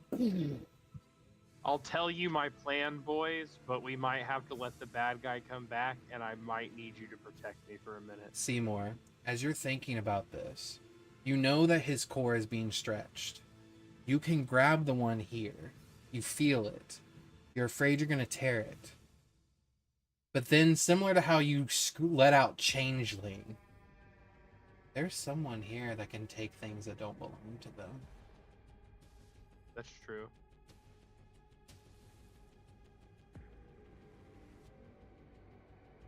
I'm making a fire. He's making a fire until getting until the other firewood. things are said. We need a lot of it. You see him like rip a fucking tree in half and just fucking take it. He's like, "You're not the only one with guns of augur power." Rook, come here. You're stealing something. You're gonna love this. Okay. Runs over to you. As soon as he gets over to me, I'm gonna put my free hand. Mm-hmm. It's not like gathering up this. I like to thing. think your free hand is your mage hand that just comes out and grabs him. It could be. That's dude, fine. That's fine. I'm gonna cast True Sight on him. Oh fuck! Oh boy. Rook, your eyes begin to glow as they burn as you are seeing the secrets of the universe that no mere mortal should have access to. All right, you see this, and I hold up. I will say one caveat: since you only have one eye, you only affect one eye. burns. That's super True valid. reality, it Oh, burns. that's sick. I love that. That's super fair. I don't know how to do both sides. You're like, what? I'll What's this? hold up What's this feeling? The weave strand. Can he see this? You sort of since I've given him true seeing. So since you're used to seeing it, to you it's very vibrant and you can see it. When you hold it up to Rook, you can just barely see like sort of like a gathered string. It's almost like when you uncoil thread, it's like the fuzzy part left, but you can see something in his hand. Okay. I mean, yeah, like just a little bit of fuzz, I guess. You think you could steal it from who it belongs to? Feel, what is it? I kind of got to know what it is. Do you have to know though? I mean, I guess I can specify that thing, but sometimes it gets a little wonky when I don't, when I'm you not do real have to know. specific. Well, I can't lie anyway. So, yeah, we're just trying to, secure his entire connection to the weave magic and existence itself right here in front of you. Yeah, you're essentially trying to steal his core of magic. Yeah. But if We're we just trying to sever, we're just trying to disconnect it from the evil guy for a second. From the okay, evil essence. and disconnecting it won't immediately kill him. Well, my plan is to immediately connect it to the other side. Oh. Okay. You let me know, Rook. Are you slipping your I'm hand between the diving- veil?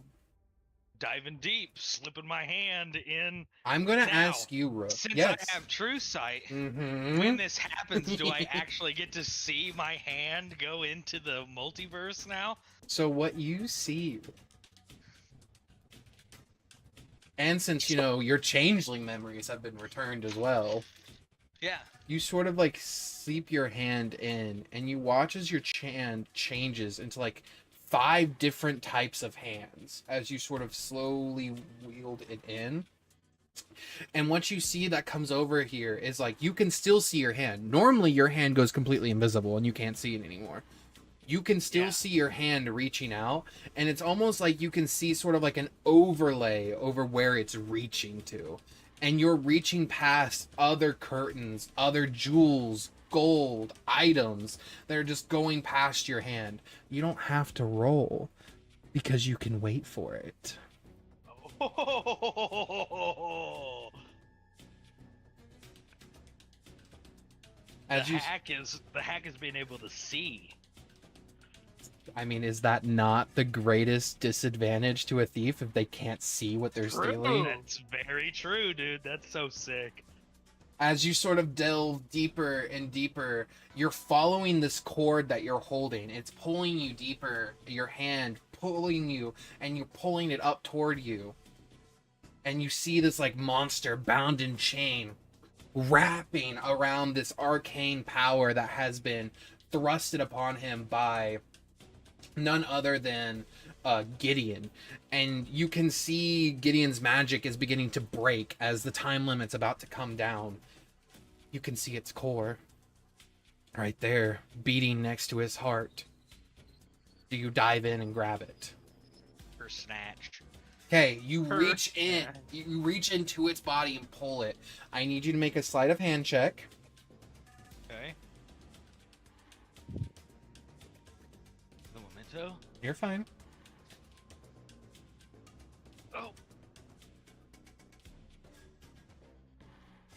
Come on, baby.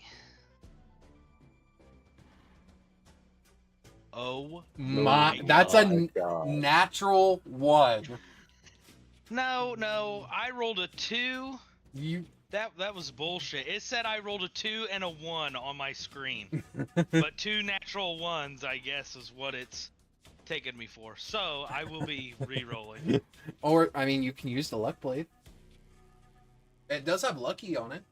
You want to use Why does that? it keep giving me the natural 1? That time I rolled a 6. I don't know if you can see those in Let me just It's see. only showing us one roll. It's Yeah. not even showing us the Let me see. advantage. Yeah, okay, so I see the advantage 1. So 6 plus 8. So the 6 would become a 10. So it would become 28. So you reach in, you grab around it, and you begin to pull. Rook. 1 second.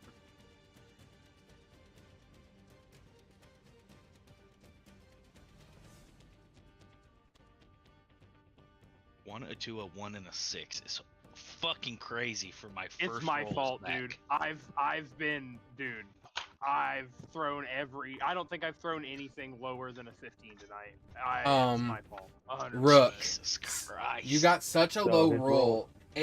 Your hand normally slides in and out of existence, grabbing the thing, making it become transparent and unable to be hurt like normal. But since it slips out of your grasp for just a second, your hand stays physical longer than it should. You take 34 points of acid damage and you grab it. Ooh. But you pull it out, your hand burning, sizzling, and you're holding this, like, what it looks to you is like this obsidian rock that is warm to the touch, that is pulsing and connected to that fuzzy cord. Simour, to you, this thing is like a broken piece of light. And you can see where it lines up perfectly with Armvor's. Eat it. I will kind of just reach out my hand. Just don't fucking eat it. Or do, I'm not actually. gonna eat it, I promise you. You can eat it if you want. No, I don't. And I'm gonna try and take it. Yeah, you grab it out of his hand, and you now hold one end of it. And you If one said of I can see where it matches up against Mhm. him? Yeah, you can see where, like, you can follow the cord, and you can see where it is. connects to him. Yeah. Okay. What do you If do? one of you wants to be next to me so that I can cast something on you that will simultaneously start the initiative, and that way I will still be decently close to Bjorn to benefit from his aura. Because it'll Okay. be haste that's casted on Yeah, whoever we're- wants it. We're kind Yeah. of sort of in the freebie, so we can kind of close rank if you Well, want. that's the thing. If he Yep. casts haste, it's dropping banishment. That Yeah, don't do Okay. that yet, but Okay. while we're... that's what I'm saying. Okay. Yeah. So now that I've got this in my hand, I Mhm. want to... I'm trying to think how to phrase this. Yeah, what are you doing? What are you doing? Where's Bjorn? I need you to make me a Constitution saving throw. Constitution saving throw. Mm-hmm. Oh dear Lord. You no. take 25 points of psychic damage and 1 point of exhaustion. How many points of psychic? 25. And I know that's a natural 1. So you do not lose concentration. What will end up happening is you do expend another spell slot of your highest level that you have. And conditions, 1 level exhaustion. Yep. Alright, and then my next spell slot. Alright, now level 3. Okay. You watch as Bjorn's mind is breaking right now. I'm gonna take his essence in my hand, Mm-hmm. and I'm going to I'm trying to think how to phrase the connection. I want to try and reach up with my hand not holding his essence, Mhm. and I'm trying to essentially establish a new connection to the weave. I don't know how to phrase that any better. Okay. Yeah, I see. You're trying, like, you're holding it up instead of down. You're trying to connect it to the upper planes. Yeah, I'm trying to essentially, with my free hand, get a tether from the weave that I can match up to him to get him connected to the other side. I don't know. I can't think of a better phrasing. I'm sorry. Can I throw a can I tell Gideon, or not Gideon, Simour, grab the lantern and use the lantern to help. I mean, yeah. This is what makes you struggle, and you watch as Bjorn goes down to his knees as he's holding this magic, and you hear Bjorn say, "Grab the lantern." I don't have a free hand. You got a currently. mage hand. You got a mage hand. That's true. You want to just mage hand it over? I will mage hand it over. Honestly, thinking about it, there's like an arcane spell grabbing a divine vestige. Yeah.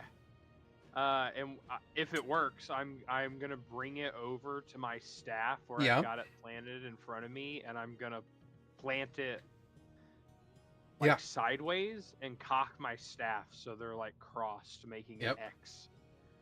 You watch as the magics begin to flow between them. You see like golden aura coming off of the beautiful lantern, and you see this beautiful blue sort of like calming magic begin to leach together. And as they sort of combine, you see them sort of like mix and intertwine, and just a small beam of light shoot up to the sky. What do you want to do? We're gonna try and bring these connections together. Can I please have Rook and Gideon please make me perception checks? I'm great at those. I know. I'm not. Oh, I did all right. 18. 18! With an 18, Rook, Gideon. It takes you a minute, Gideon, to sort of notice it, but as Bjorn and Simour are doing this, you're watching as both you see the divine, this rock behind Bjorn begins to glow this evanescent white and gold color. I don't know why my music is fucking up so bad right now, but anyway, you then see this other gem, this other rock over by where Luna is. It begins to also do similar, except it's purple in color. White, gold, purple. And then you see, Rook, over behind you, another stone begins to light. This one a beautiful verdant green color. And you watch as these stones begin to pulse, going back and forth between dim and bright. And you watch as lines begin to get carved between the three of them, a triangle being formed. The nightmare immediately steps back, scared. Luna flies behind it. And you watch as this magic sort of like raises up a little bit, and they blast into the sky an additional 3 more points of light from this like tiny beams of light coming off of them. Simour and Bjorn, you do not notice this as you sort of hold this essence up to where the X is, and you begin to try to attune this to the upper planes. You watch as the sky begins to spin. A storm begins to appear. Clouds, but not of normal gray and black. These ones are purple, gold, almost like a green color. Bolts of lightning strike down around you and the area around you. You hear one definitely hit the city. And these bolts of lightning are like a mixture of like teal and purple and the sickly red color. As they blast into the sky, and you watch as the sky opens up directly above you all. And Rook, you look up, and what you see is this weird sort of interlaced and locked symbol that begins to glow and pulse. In Celestial, for Gideon and Bjorn, it reads, what it reads in Celestial is, to those who seek, the light of others, and to those that wish, no harm befall them. You see it begins to crack and open, and you begin to watch as Simour's light from his staff and the lantern, as well as the core that he's holding, begins to sort of spiral up there. Simour, as it goes past that sigil, you feel something pulse within you. You watch as Simour sort of lifts off the ground a little bit, and instead of blue, you watch as Simour's scales begin to change colors. His whole body begins to change from blue. You watch as his beautiful blue skin fades into gold as he's holding this. What do you do, Simour?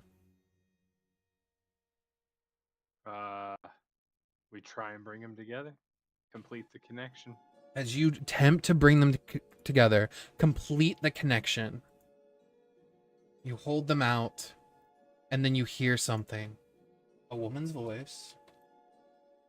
Shit. What do you name him?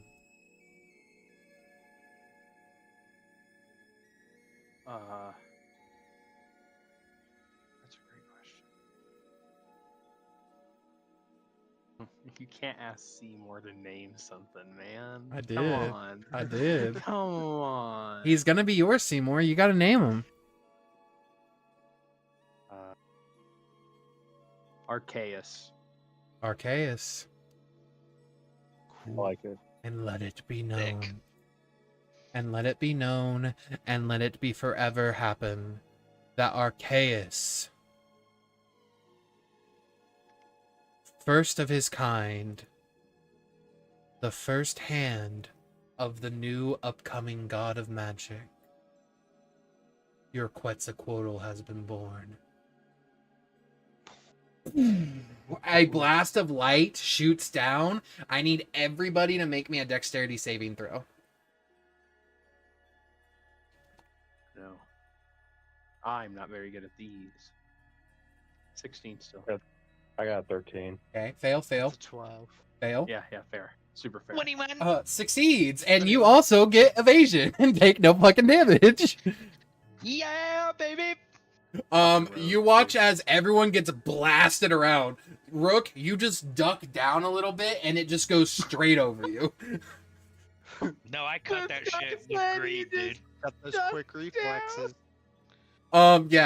You cut through it. As you do, it just slides right past you. The gods themselves go, how? And Bjorn goes flying into the divine rock. Seymour goes flying into a tree, and Gideon goes flying into a tree. You all take 34 points of bludgeoning damage. Ow.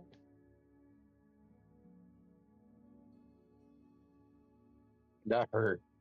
What's this thing look like? He is not there. What? All that is there is smoldering ash. I will also need to check concentration. It ended a while ago, and it never came back. Okay. I think that means we succeeded, gentlemen, as I'm like dusting myself off. You watch as the Bjorn sky is- slowly rotates back into normal. You guys realize what happened there? Rook said, "Everybody duck," and he hit the dirt, and we all went, "Where?" And we looked for a duck. Well, I was holding his hand. I was like sitting here like I'm sitting here like you're asking the guy who's sitting here make the prayer with this guy to like not be blasted back by. I was like sitting there like really I'm the one holding his hands here. How am I going to dodge this? I'm the one holding him down right now. I'm gonna kind of reach out Mm-hmm. as I do with my other things in my head and see if I can. No, this would be more like when I'm trying to talk to Mishra, I think, and try Okay. and see if I can find Arceus. How is Arceus spelled? I typed it up. Oh, you're fine. Okay, cool. Bjorn's going to get back up, and I remember you said there was a Gotcha. crack in the divine crystal. Yes. Can I see the crystal that was reflecting in there? That was like, can I see the remnants of this crystal and grab it physically?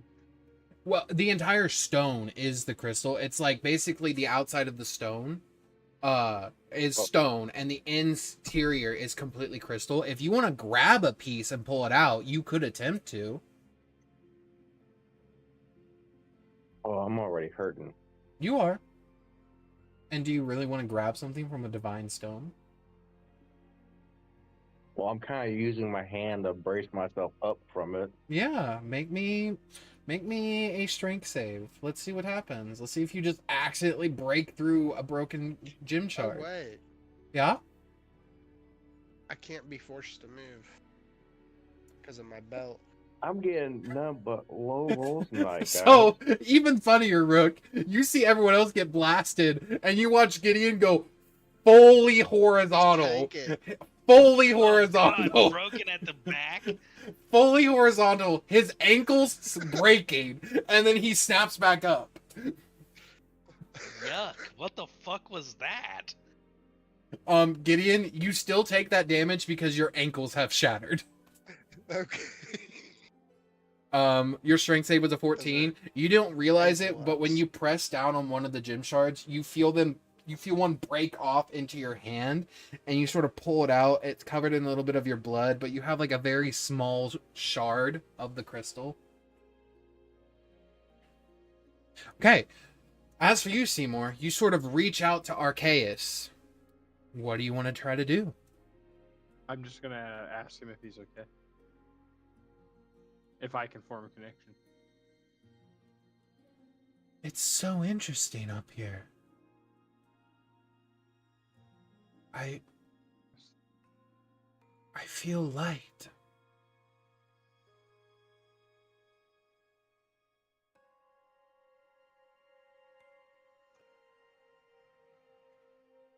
I'm gonna burn a second level spell slot and cure wounds myself. While I'm chatting. Yeah. Well, I'm sorry I couldn't keep you here with us. It went slightly different than I thought, but I'm glad you're okay. I thank you. Because I think you saved me. And he sends you an image to your head, and this is essentially the imagery of what happened as that explosion happened, and I just uploaded it to Discord. Bjorn's going to lay hands and on himself, and then I want to call out to my goddess as I'm walking stiffly back to Simour toward the lantern.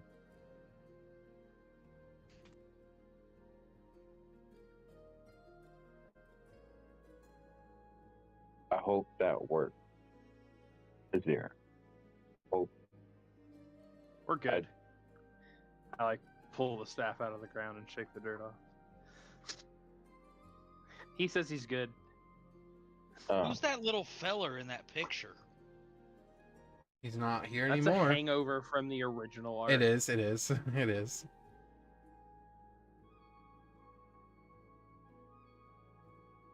Oh, I see. He's like sitting by the guy's throne in the original art. He's a pet. He was. Now look at him. He's fucking. He's seen God and everything that fucking comes with that. His What is eyes he are now? What is he now? a Quasicodal. quasicodal. Quasicodal? How do you say it? I don't know, something like that. It's a celestial snake. Just search celestial snake. Well, I'm still calling out to my goddess saying thank you for the blessing and the opportunity, and also at the same time, have we disturbed more than what we should have disturbed? As you finish that, immediately surrounding all of you, hovering above each and every one of you, you see people on brooms and flying carpets and just flying, all of them holding out magic to each of you. You see vibrations in the weave, Simour, and you hear over from all of you. I already saw it, Q. You're good. I was pulling it up. You see vibrations in the weave, and what you hear is immediately rolling up on a Tuesday. Oh.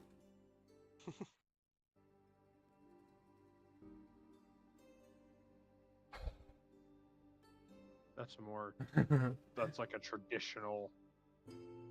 Yeah. What you guys hear is or see is the glow of 1,000 arcane eyes staring down at you.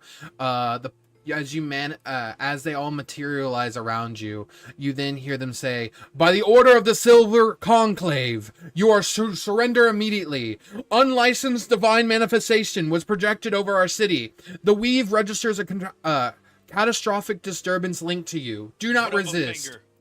Do not resist. The alternative is lethal. Rook, as you do that, I need you to please make me a wisdom saving throw. Wisdom saving throw. Yep. Behind him, sort of hovering 13. behind, Rook, you are held in place. By hold person, you are paralyzed. Behind him is a massive crystalline construct, Shift, an arcane sentinel sort of hovering with anti-magic divine runes specifically, charging up a suppression beam in case. And then you see, appearing even further above, you see as the weave vibrates around you, Simour, you see this archmage looking down at you, and you watch as he snaps his fingers. A portal opens just above the ground and just below him hovering, and he descends into it, instantly teleporting to your location. And you see him standing there like, I thought I locked you in a gym.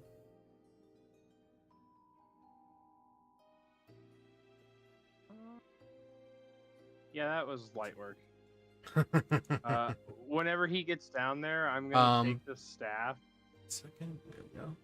Yeah, you're gonna take your staff, and then just a second, Q, you got a 56. Yeah, Q, I see what you pull. Do you want to use it now or no? Because I know you pull it. Okay, you watch as you become held, Q, and as you do, a card like drifts off behind you. All of a sudden, spawning like 10 feet from Rook, you guys see an incubus. Oh. What is that? The male devil of lust.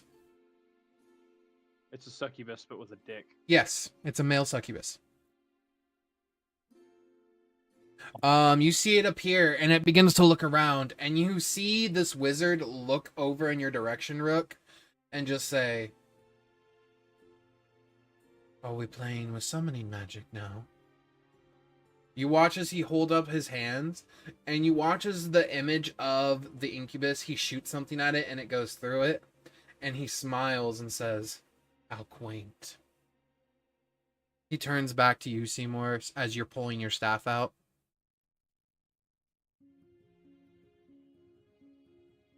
Just want to try and tap the staff against the plinth here. Yep.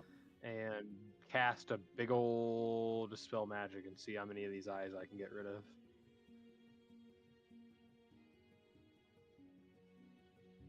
I want to take that little shard of crystal I have, just as a side note while this is going on, and put it inside the lantern. What is with my party being fucking crazy? I'm just wondering. Like, is it in the water tonight? If my ass wasn't frozen at time, I'd be doing some crazy shit too. You watch a wave of dispel magic echo out as soon as you drop this shard into your lantern. Bjorn, you watch it blast even further. A shield of divine light wraps around you. Seymour, you blast this outward. It dispels nearly half of the arcane eyes. Rook is also dispelled, but so is the incubus. Mm-hmm. Sorry, Rook. Do you know who my daddy is? He turns to you and says, I don't care.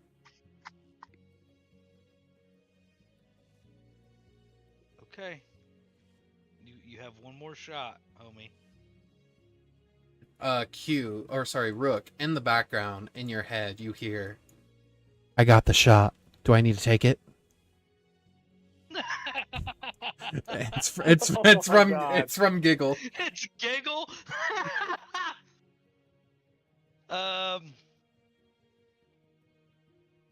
Yeah. You hear a Roger. And you hear her say, move your head 3 degrees to the right. I'm not fucking doing none of that shit. I'm fucking ducking. You immediately duck, and luckily you did, because she overshot it. You see a beam of energy shot directly at this wizard, decimating everything around it. You barely get down low enough to where it doesn't scrape against you, and you watch as him hold out a hand, and he begins to just hold it back. During this time, he is currently at bay because of this beam of energy. What would the rest of you like to do? My true sight still on, boss? I mean, until you turn it off. So can I see his connection to the weave like I could with the homeboy? So the thing is, since he is not he's not willingly showing you, it's like you would have to take time to track his weave, but it's like very like all mixed around within him. Do I still have True Sight on? That is True Sight. True Sight, I'm trying to remember because he did AoE dispel magic. Is True Sight concentration? Okay. Concentration. I don't remember if it's yes. okay. True Sight is gone. But this guy is a wizard. Oh, it is not. It's it not? just lasts for an hour. Okay, well, it's because it was an AoE dispel It was magic. magical, Yeah, right? it's dispelled off of you. But yes, this guy to you is possibly a wizard, Rook. He is Does he have definitely a book out? no. He does not have a book.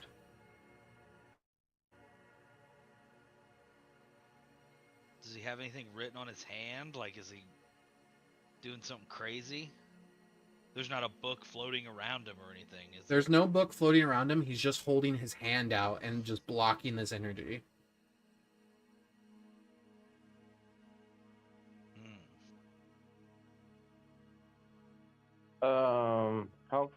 How far am I from him? After so this energy sort of dissipates, and he's about just so that way I can just ping it on the map. He's like right here. I'll just sort of drop this in real quick.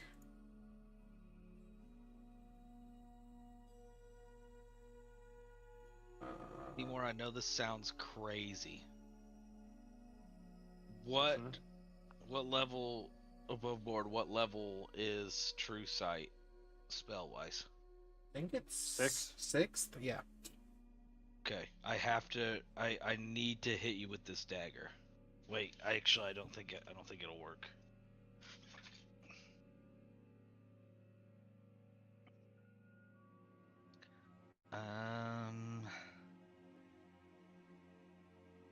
Yeah, well, it's a 6th level. True Sight is 6th level.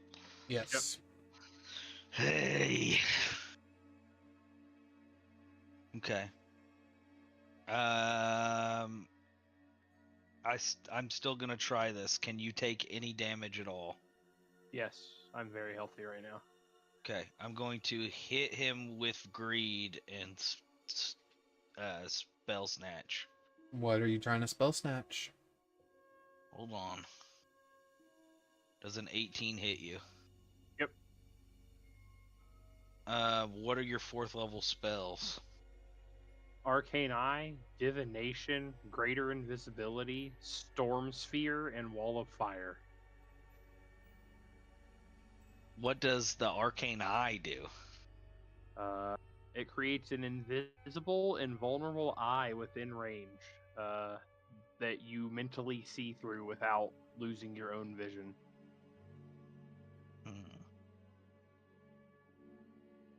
Okay, I'm gonna steal Storm Sphere. Okay. I am going to Misty Step above his head, the wizard's head. I'm gonna stab him in the head and cast Storm Sphere. Okay. Right on his person. All right. This is a lot of mechanics that you're doing. Yeah. So that's fine. You're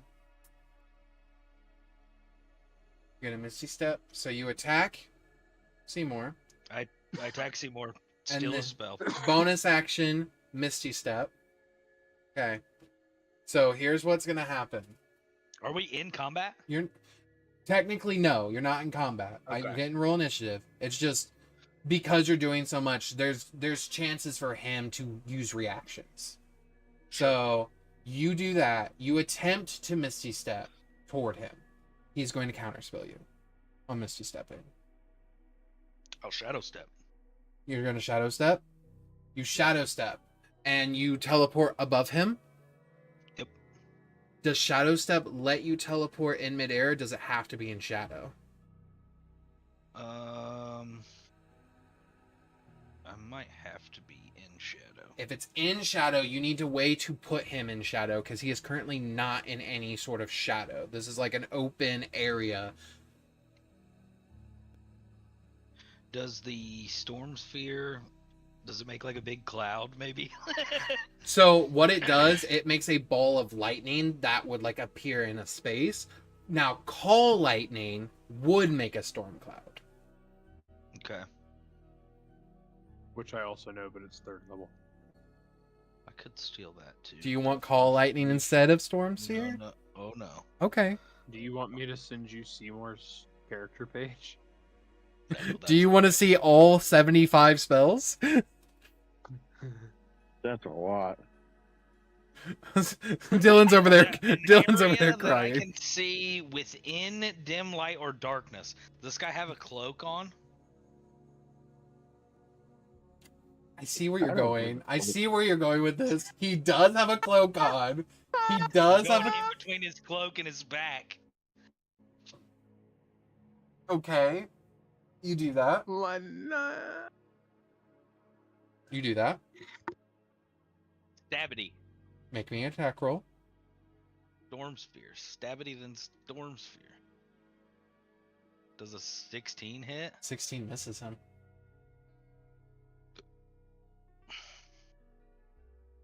Storm Sphere. Storm Sphere, yes. So, Storm Sphere, since you steal it from someone, you get their spell attack. So, to hit someone with Storm Sphere, is it a saving throw or is it an attack roll when you hit someone with it? I think it's at first a saving throw, and then it becomes an attack roll. Kind of like how... Yeah, it's a strength saving throw when it appears. Okay, cool. And then it's the bonus action is a ranged spell attack. Gotcha. Okay. Can you all see what I just rolled? That was a 20. That is a natural 20. That is a 20. That is indeed a 20. So Unfortunately, I do. So I succeed on the strength save. I take half damage. So go ahead and roll the damage for Storm Sphere and just, make it halved.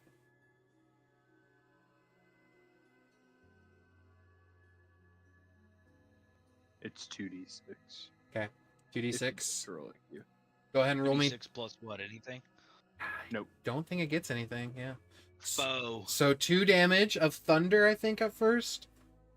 Yep. Yeah, 2 thunder damage. As this thunder damage hits him, you watch as his image cracks, and you guys see this gem necklace that he was wearing fall down to the ground, cracked, and you see him laugh and say,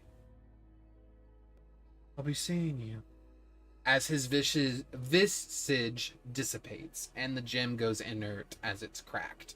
The rest of the people that were watching from above were going to descend, but you see them all turn off as all of a sudden... How many of them is there? There was about 20 people flying above you guys. Jesus Christ. Man. But you see them immediately go toward the city as all of a sudden you hear an explosion. Loud enough to shake where you guys are. Just one explosion, though, right? It's the second explosion. It was faded. It was written. It was written. You turn around and you guys see basically like the mushroom cloud of the aftermath of the explosion coming off of the city. There's still a divine relic in there we have to find. As I look at the mushroom cloud. We just skipped the part that I just put a crystal inside my lantern. Don't worry. Your lantern has awoken.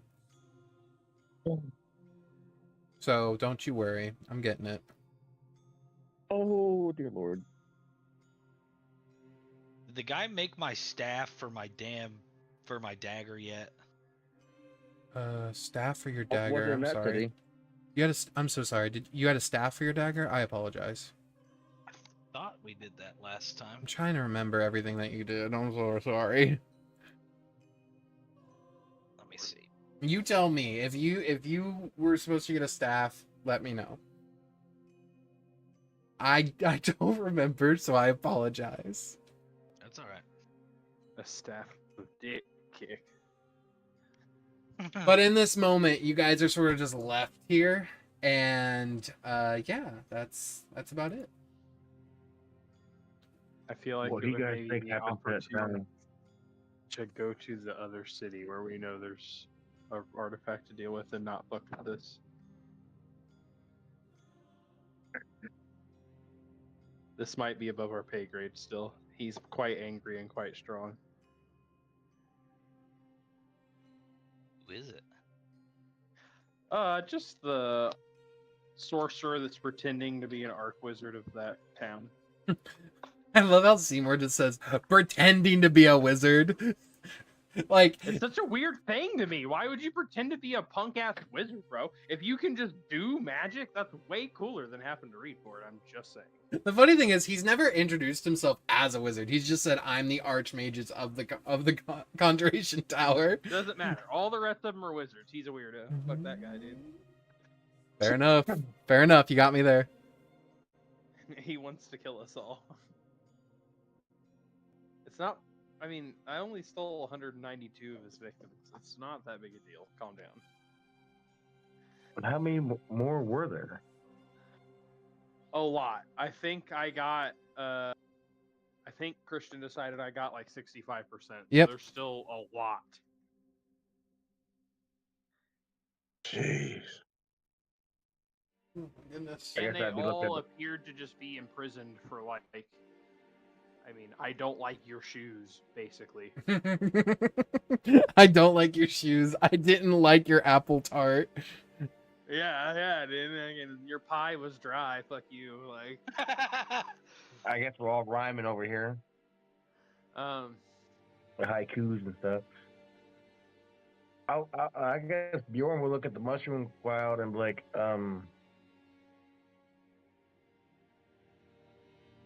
are we going to keep doing this? I hope not. I don't really know what caused the explosion. You don't think you have any inclination. The moment old boy left, And it doesn't make That- sense for him to blow up his own city. He got so mad he fucking blew up Yeah. part of Silvery Moon. That makes no sense. It had to be some kind of backlash from that amulet breaking or something. It does. I mean, it wouldn't make any sense for him to turn on the city where he has full control of everybody. Fucking gets pissed. Hold on. I check in with Giggle. Check in with Giggle. Did you blow up part of the city? She laughs and says, "You know me so well," but no, it wasn't me. Okay. I can Giggle go did check not it out blow if you want. Sure. She flies off. I really don't think that. I could totally be wrong, but I really don't think that.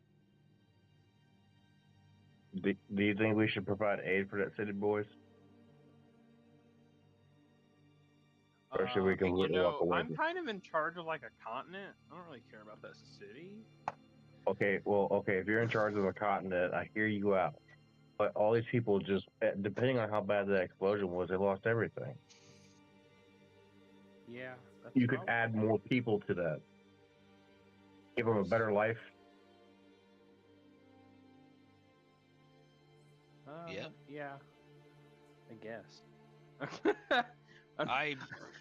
I'm For wanting the to greater take a good. break as much as anybody, but I mean, I guess going and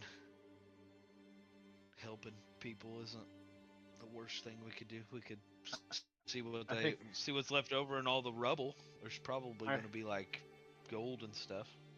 Of course, you would bring up our weight blast if we go in there. Like high above.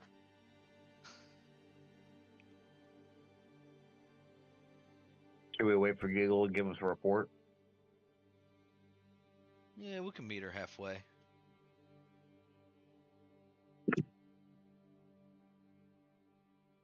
Speaking of Giggle, where's...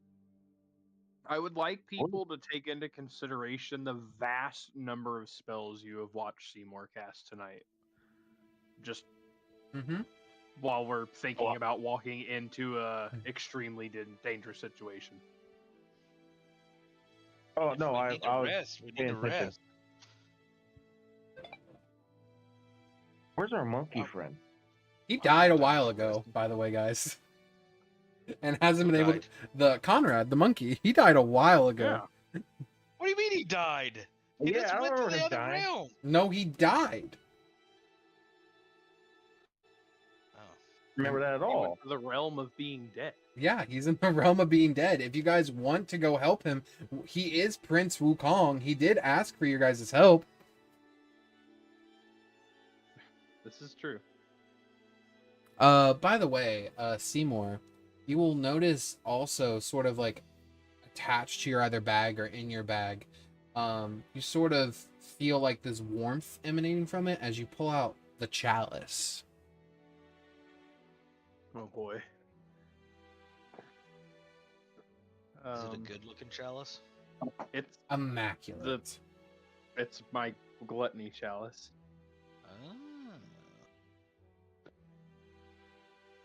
I've never really even inspected it, honestly, to know what it does. Can I see it? No. Please. I can't lie, but I'm also not an idiot. I can't lie. I'm also not an idiot. Perfect. I can't lie either. I just want to touch it. I got something you can touch, and I bend over and lift up my tunic so you can see my bare Cyclops ass. You walk over to him and you make it to where he is not able he is not able to attune to magic items unless you decide or some shit like that. Who knows? Who, me?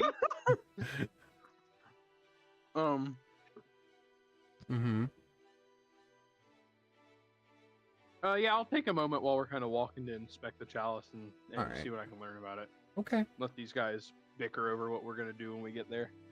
Yeah, you sort of hold it in your hand and you feel this warmth emanating from it. And as you feel this warmth, I remember. You see it begin to I'll take a big drink. Yeah, you see it begin to fill up and you take a drink. Mm-hmm.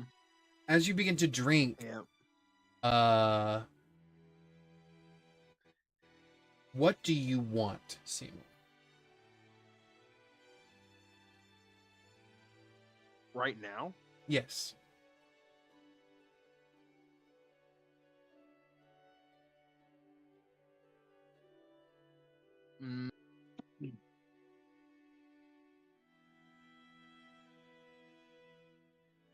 I think right now what Seymour wants most is answers.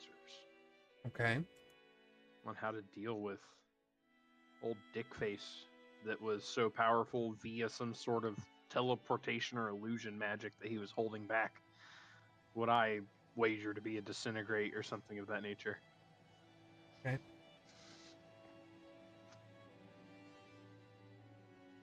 You see, as you think of that, you look in the chalice, and within the liquid, you begin to see a reflection within it, and it's like rows and rows of teeth. And you see something at the very bottom, almost like looking up from a throat, and it's just in there, held in there.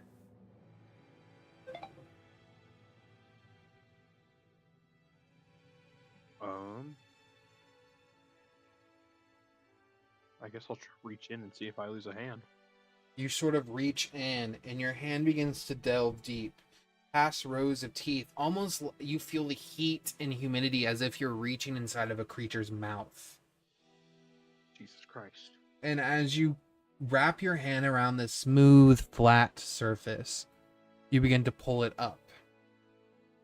And as you do, you see holding in your hand as this like ichor begins to fall off, almost like the same consistency of like egg whites back into the chalice. And it makes the poop, as it sort of hits the water. You hold in your hand this flat, purple, almost like a oval, black, not sapphire, black, pearl.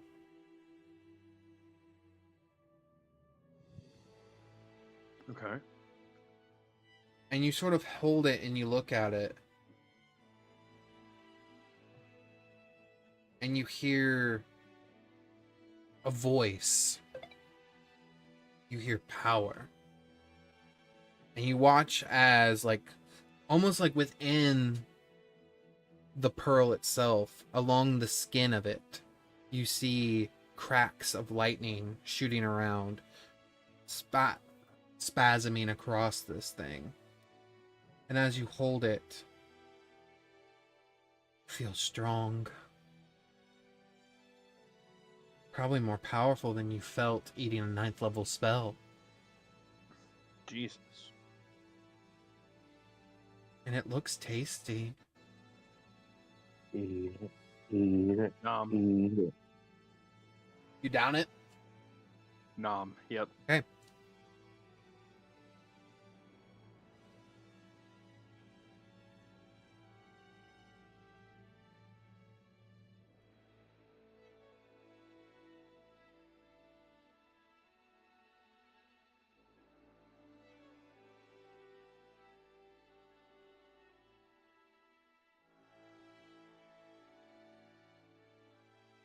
As you sort of down it, and you feel it slide down the back of your throat,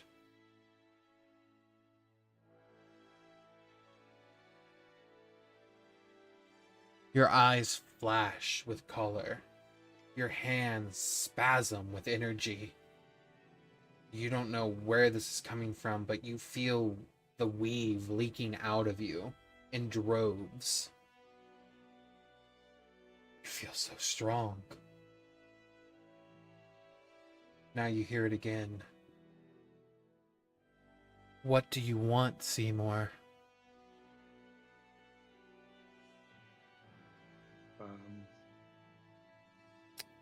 Well, I think I got what I want. Now I just have to figure out how to use it. You feel this power recede back into you as you contain it. It doesn't feel like when you devoured a 9th level spell. It doesn't feel like it needs to release this instant. It feels contained, probably within the stone itself that you swallowed, but you can feel it at any moment. You could break it like an eggshell. Okay. That's it. The only way I know to permanently deal with a arcane caster gentleman is to kill him or remove his ability to use magic. That's terrifying. Holy shit. How do you remove somebody's ability to do magic? Cut him off from the weave. As you guys make your way to Silvery Moon, this is what you see.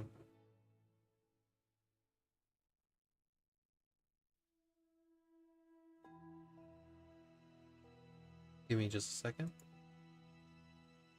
What? What is it that we see? He just starts spawning in fucking flames. Yeah, you just see dragons. the fucking Tiamat herself reaching up from the 9 hells. 1 second. He can't find the Tiamat. Fucking.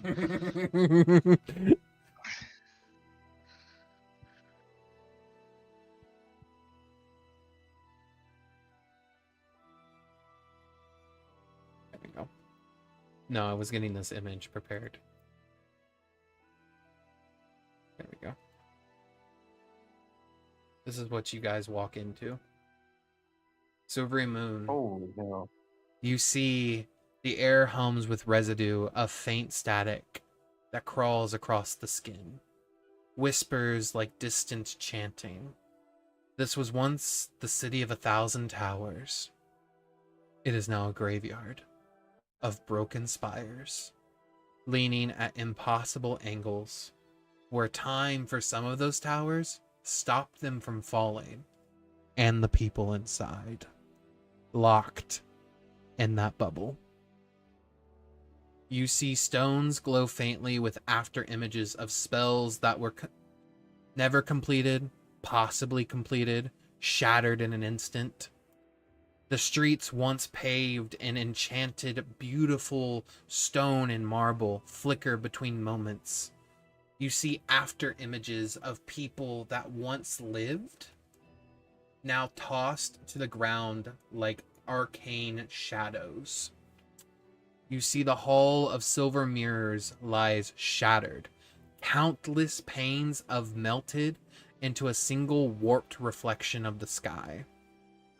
In the reflection, a ghostly visage of some divine echoes can be seen.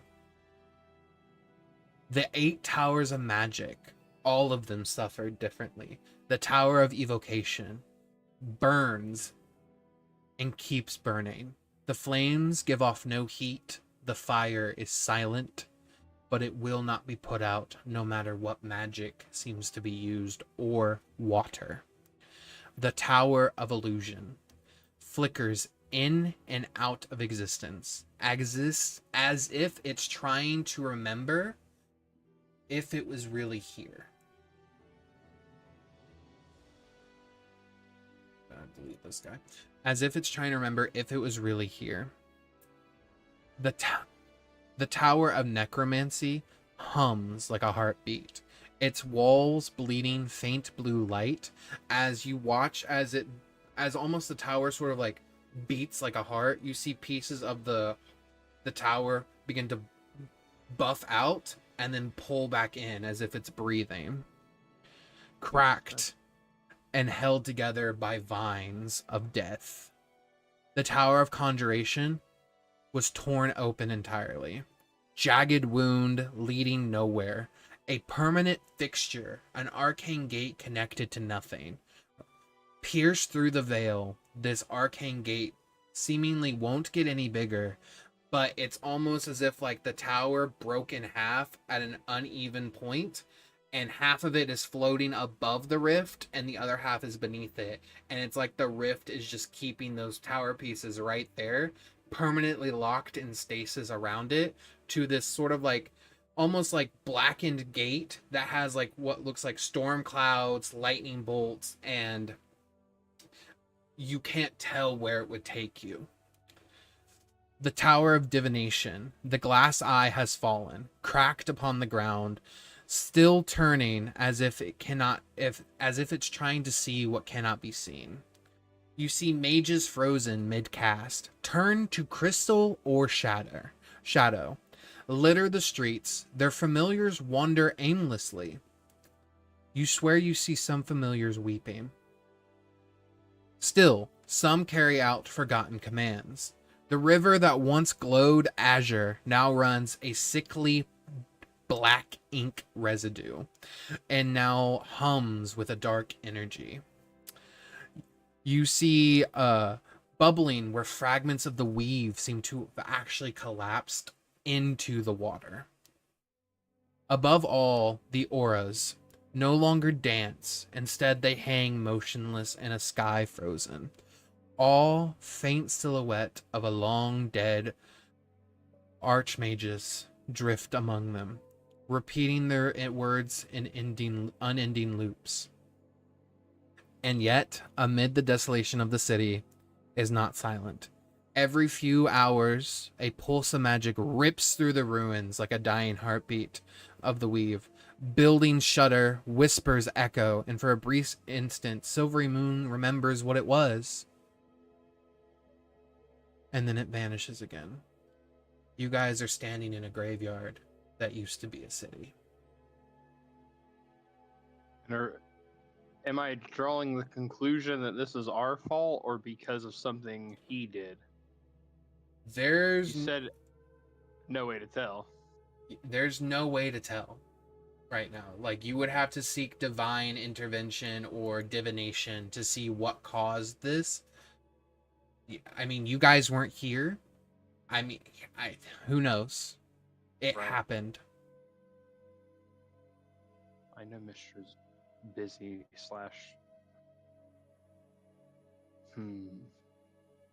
Okay, well,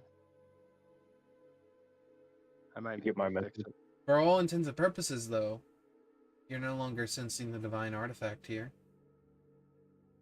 Well, that's good, I guess. That's some worthy trade-off for a whole city, though. I'm gonna ask the Whispers, does it seem like the divine artifact was destroyed, Oh. or has it been moved?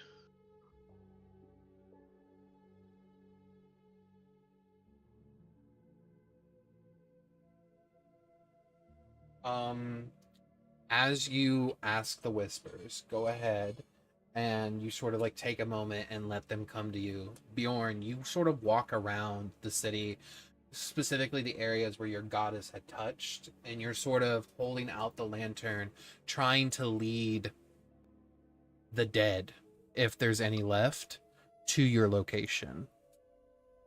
And you're trying to pull them. You notice as you are holding this lantern out and trying to find the dead, none of them come to you. There is not a single soul. Oh my.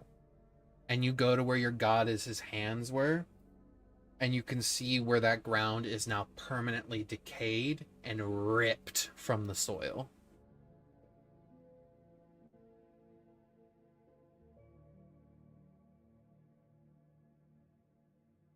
Man, that's a gut punch right there. Rook, as you take a moment and sort of reach out to your Whispers and you ask them, you get back one word. Taken. I don't think it's been destroyed.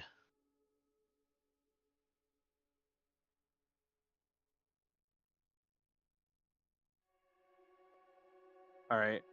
You guys ready to see if I can make Christian put his face in his hands one more time tonight? Yes. Only if you and Q both turn on your fucking cameras, because I need to see your eyes, my bitch.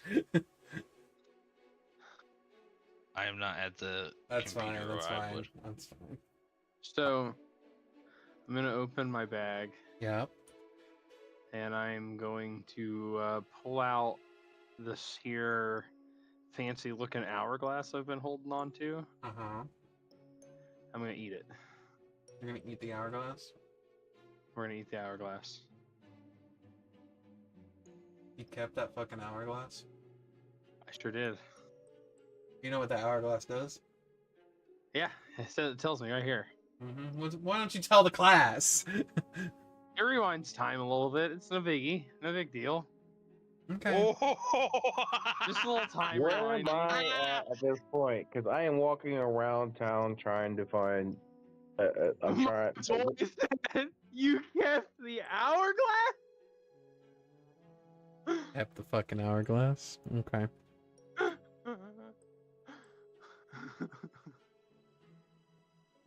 This wouldn't happen to be the hourglass of hollow time, would it? It might be, yeah. Okay. Yeah. You bite into the hourglass and you swallow it whole. You feel this magic pulsing with your fingertips. What are you attempting to do? We're gonna take this infusion of magic that I've got inside me, and we're gonna try and amp this up to more than one round. Are you, We're gonna see wait, if we you're can... shattering the egg that's in you, essentially. To use Yeah, this. yeah, I'm popping the sphere, yeah. So I'm gonna eat the Oh my hourglass, God. and then I'm gonna pop Tyler, the you have a sphere. great night. You can listen to this when you are able to. Have a good night, Okay. sir. You Have a gotta good one, leave. guys. Hey, but Okay. And I'm gonna try and... How long did it take us to walk here? Well, it's a 2-hour walk, Right. so it took you Okay. guys 2 hours. So we saw everything happen 3 hours ago, roughly. Roughly, yeah. At least 3 hours, 15 minutes, the city would still be here. Well, listen, I'm playing a dangerous game. I'm playing with time. You are. I can't go too far back. You're also playing with time, so who knows how far back you'll go once you start going. Oh, I know. You might see me as a kid. We're just gonna try and roll it back to Jesus. I want to roll it back to the moment before the arcane eyes appeared above our head in the field. Okay. You sort of grab everyone's hand as the spell begins to generate out of you. Almost like a bubble begins to sort of like appear around Simour. And you guys watch as a prism of colors begins to search. Simour, I need 4 saving throws from you. Yeah, that's I need charisma, constitution, strength, and intelligence. You get +5 on that, bud. On all of them. So that's something. 24. 24. Oh no. 17. 17. 18. 18. And 23. Okay. The con and strength fail. Fair. Everything else succeeds. As you're holding on to your allies, at some point the temporal winds pick up. You let go. Oh, fuck. You watch as your allies are separated from you, and as time keeps moving past you, you brought them partially with you. Where they ended up in time, we'll find out. Okay. With the con save, you feel your stomach twisting and turning, and then you feel that egg crack within you.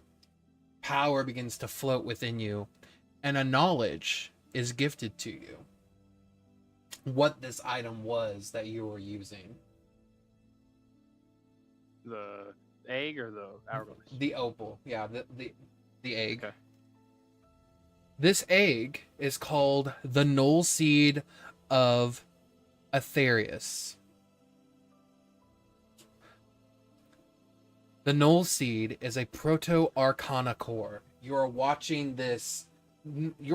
memories of it being built wrap around you. This was built in the time of the Age of Arcanum, before gods sealed off magic.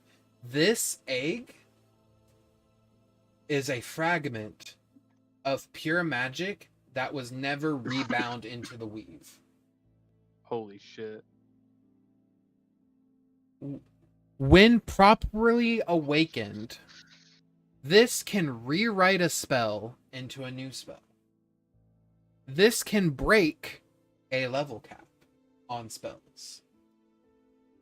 This can erase a spell from ever existing.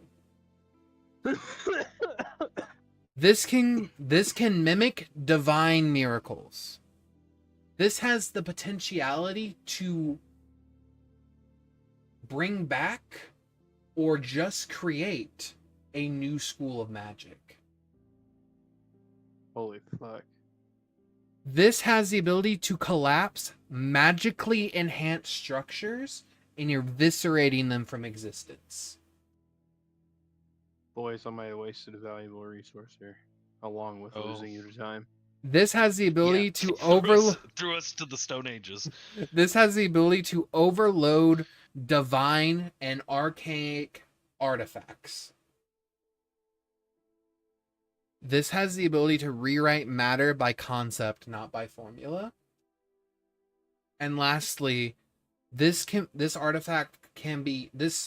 seed can be used to birth a new weave.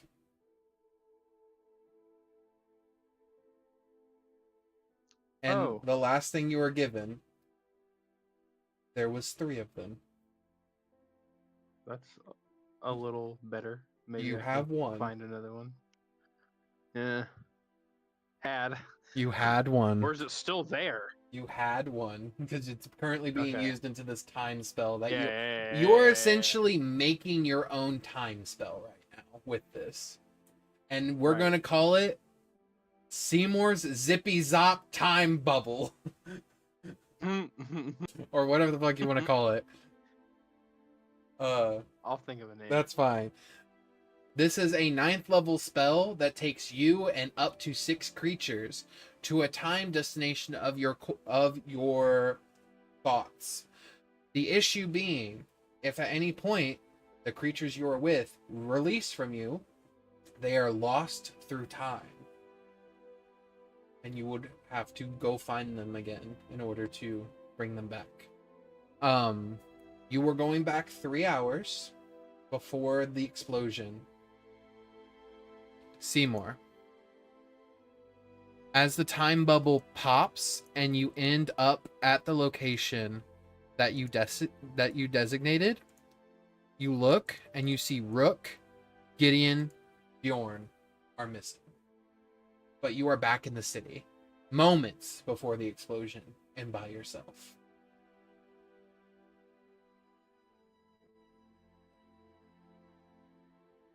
What would you like to do? So, I think you moments did it. before the explosion of the city, right? Correct. So we're still past everything with Snake Man. Yep. Because it would have so that you look over and what you see is like the remnants of like clouds departing overhead because like clouds are moving. Yeah. Is there any like buzz? Like you see people are there's like 20 some odd people above us. So is there like a you anything watch going on? as like people from towers zoom off. And you look as the town goes in full red alert mode. And then that's when you sort of like look up and you notice it before anyone else as you look up. You see a claw piercing through the plane above you. You're watching as something is tearing a rift above the city.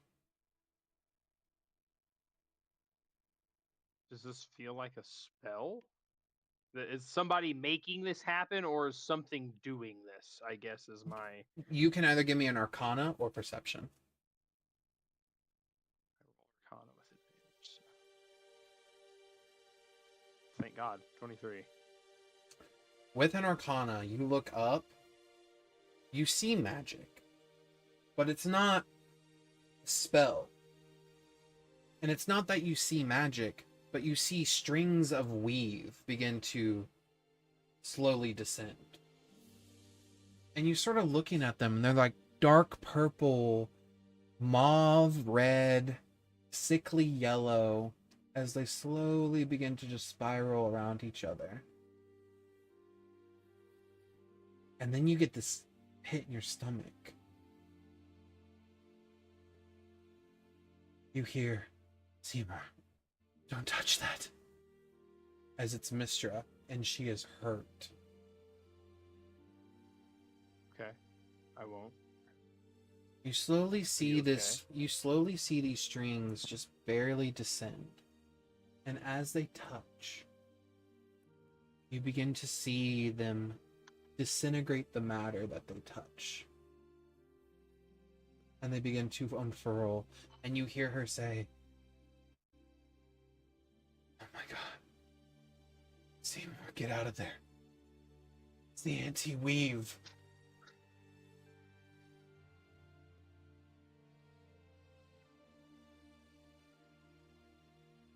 What would Simour like to do? I ended up here because I was trying to stop this from happening, but it looks like I didn't go far enough back to have enough time. Well, if you're trying to stop it from touching the ground, all it's doing right now is just disintegrating rock, and no one else can see the strings like you. No, I'm just sorry. No, you're good. Thinking, really. You see this happening in real time. You know An explosion hasn't been triggered yet. Make me a perception check.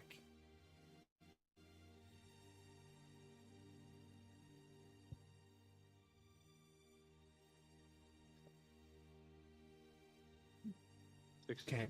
You're seeing your eye is going everywhere, a mile per hour, thinking. You're like, how can I stop this? How can I stop this? What caused it? What caused the explosion? Because right now it's not doing anything explodey. Right. Then your eye locates something. One of the cords is slowly making its way over to a stone ritual. And it's about to overlap with the weave.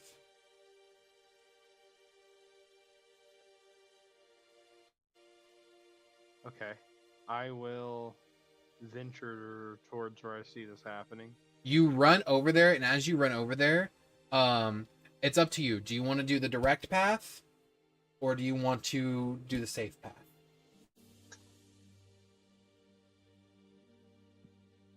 We'll go the safe path since Okay. Mr. told me not to touch it. Okay. You're running as quickly as you can. Is there any way you can speed yourself up? Maybe? What do you have? I don't know. I gotta look. There's 70 some odd options. I mean, hey, don't hate the player, hate the game. I am not mad at it at all. I can rapidly cast Misty Step to move 30 feet a second. I get I get 5 free castings of it. Yeah, you fucking go boom, boom, boom, boom. You get right over there. You definitely dodge where if you had ran the direct path, you would have been directly in the path of one of the strings, and you would have had to have dexterity dodged it. So you pass through that, and as you do, you hit the rune sigil, and it's just all this rune sigil is it puts on like it generates the lights throughout the city. I'll take out the staff and scuff it out. You begin to scuff it out, and as you do, you watch as the string touch over stone, and nothing happen. I will. But this town is full of magic. Yeah, I know. You see people running around and saying, "What's happening? What's going on?" And you watch as someone just barely get in the path of one of the strings, like this random this human that's just happy to see what you're doing, scuffing out that. It's like, "Hey, you need to stop that." And as he does that, you just watch the string just gently cut through him. His arm falls off. And he looks at his arm and on the ground, he's like, and he just begins to scream. And you see another one cut through his chest, and his body cuts in half, and he falls on the ground.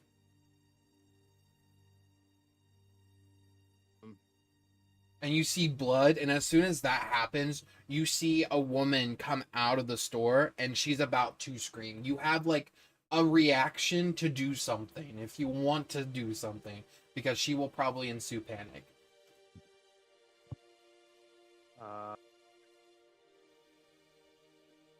Yeah.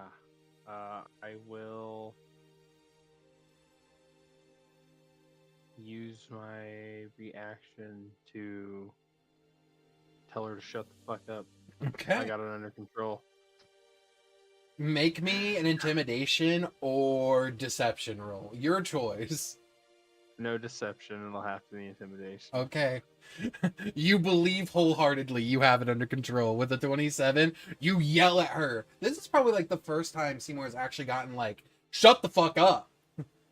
Authoritative. Yeah, like fully authoritarian.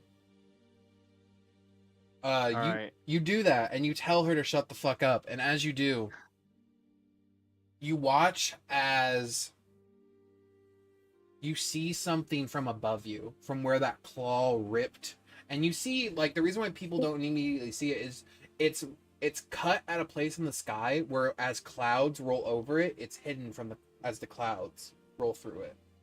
And obviously the weave strands cut through the cloud, but they're just water vapor. They just cut through it and then just flows back together. You watch as something descends from the clouds. This humanoid looking figure with wings off his back as he descends and begins to make his way to one of the mage's towers. You tell that woman to shut the fuck up. What do you do? Which mage tower is he descending to? Conjuration. Okay. How close am I to the abjuration tower? Abjuration Tower is on the opposite side of the city, away from the Conjuration Tower. Abjuration is located right here. I will go ahead and ping it. Okay. So if you wanted to do like teleportation or like haste or something to speed over there, you could. Yeah. Okay. I will haste myself. I gotta keep track of spell slots here. I know. You're good. Yeah, I'll haste myself. I think I can afford it. And I'm making a break for the Abjuration Tower. As you make a break for the Abjuration Tower. Specifically the top of it. Yeah, I'm going to say you look up at the top and you just begin to run up the side of the tower mid-teleporting. I actually do have a climb speed too, so it's... Fuck it, you just start climbing. As you do this, you sort of look over and begin watching this man descend into the Conjuration Tower, and you can't help but to notice the weave that he summons seems to react to him the same way your weave does. That's horrifying. Right now, we're trying to stop the city from exploding. You watch as it hit. You watch as one of the weaves one of the weave strings hits a tavern, and as it does that, it cuts through it, and you watch as 3 people are decapitated. Jesus Christ! And people are now screaming in horror. As you climb up to the top of this tower, you get to the very top. You see a wizard there and goes like, "What? Who are you?" I'm literally gonna ignore him unless he physically confronts me. You see this man is in a wheelchair with glasses, and he was just reading a book, and he goes like, "Oh." Do I feel the same kind of connection to abjuration magic I felt to illusionary magic when I was in that tower? You feel it pulsing within you. We're gonna take out the staff, and we're gonna just kind of swirl it around and try and gather up some energy. And I'm gonna slam it down into the top of this tower, and I want to cast a dispel magic big enough to wipe out anything in the city that's not the anti-weave. Of course, I don't expect dispel magic to do anything about that, but... Okay. You attempt to do this. Give me a charisma save. You see the man look at you, and you hear him say, "I see what you're trying to do. Is it important?" As you're doing this, mid-channeling. If this doesn't work, the city explodes. I've seen it. And you are not lying, because this entire tower is wrapped in a zone of truth. Mistress said I can't lie anymore anyway. You watch him stand up, and you see these abjuration wards wrap around his legs, and he uses them to walk toward you. And you see him look at your staff. You look very exhausted. You are feeling the weight of all the magic you've done today. I'm going to need you to put yourself at 4 exhaustion. That's still fair.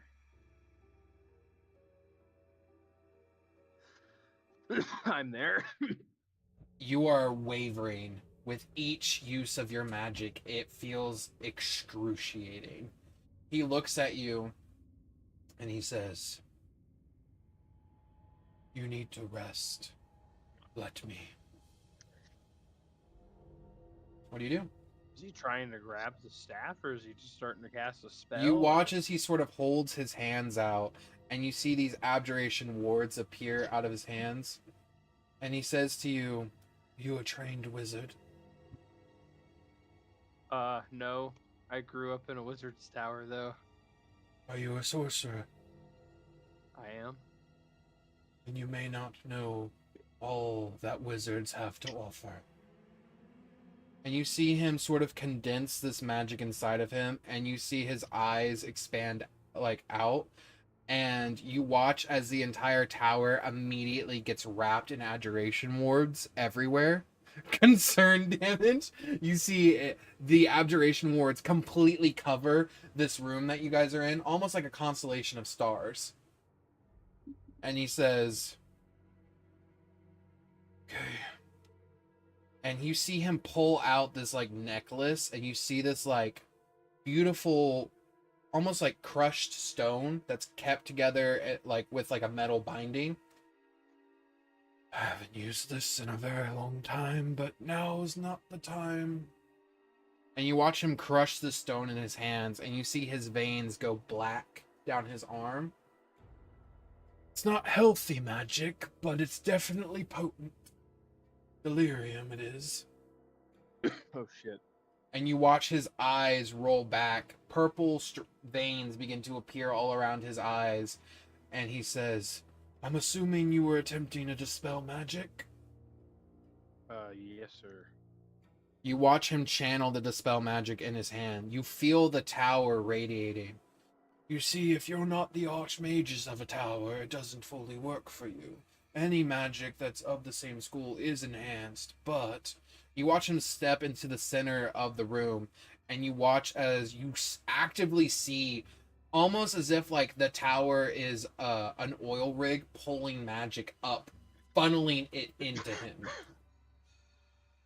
And you start to see like his hair begins to sort of go everywhere. His robes begin to sort of like shake and fly off around him. Fucking cute. You see him sort of look at you and say, well, had a good run. And he slaps his hands together, and you see this magic go out all across the city. You watch it hit the outer part of the city toward this side first. So let me ping it. So it basically goes off this way, and it hits everything along that path, hits the wall, starts coming back this way, and you watch it his dispel magic slice through one of the weave, and you watch Oh no. He does stop a good portion of the explosion.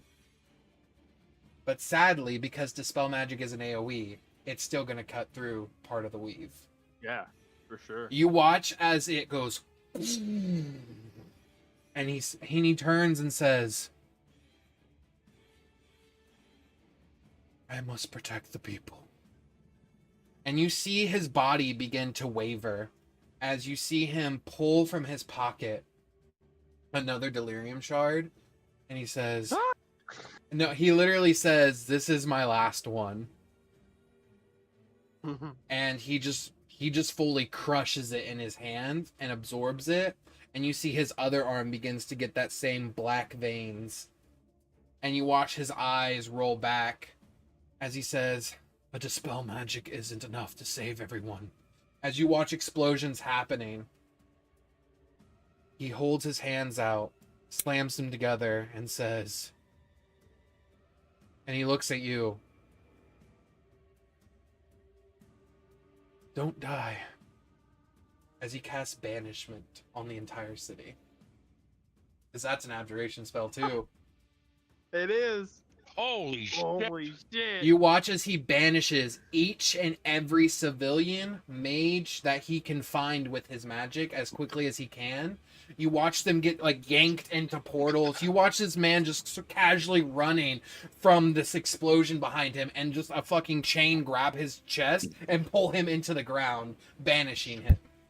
And you watch this happen over the entire city, and you see him turn to you, and he holds out a hand to you and says, stand tall.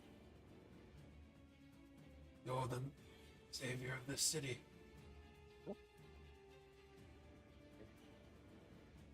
Do you take his hand? Yeah. As you sort of take his hand into yours, you see him look at you and say, one second. Make him proud, Simour. As he does say your name. And he hands to you this cloak.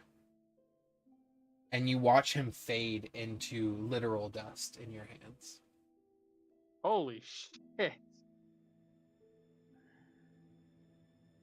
And you watch as the explosions chain reaction over the entire city. You see everything that you saw before. Buildings obliterated. Towers cracking into nothing. You see it hit the abjuration wards, and you see it repel it until you just see a singular weave coming straight at you. And in this moment, you feel something tug on you, and you are pulled back through time, and you are brought back to the moment where you cast the time bubble.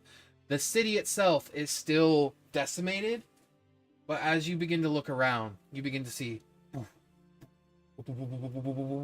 people begin to appear from their banishments. Exactly where they were banished from. And you still hold that robe in his hand.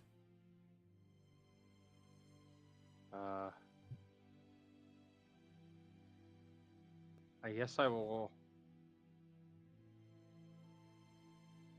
I'll see what's going on with that first. I'll check it out. Yeah. Do you have identify? I do have identify. You want to identify it? I will. This is the Archmage's robes of abjuration. The one who wears this is the Archmage of the Abjuration Tower.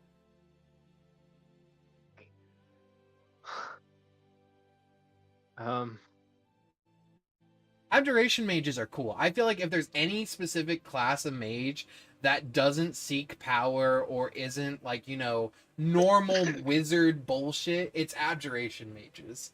Because they're the ones that's like, yeah, hit me. I'll just block it.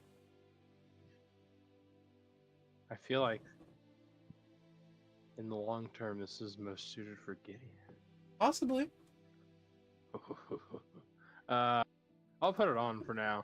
You put it on, and you see the tower of the Abjuration Tower begin to light up. It sort of groans as if it's trying to come back to life.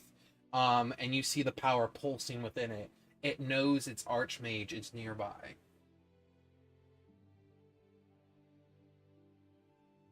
I guess I'll go in there and see what happens. You walk in there.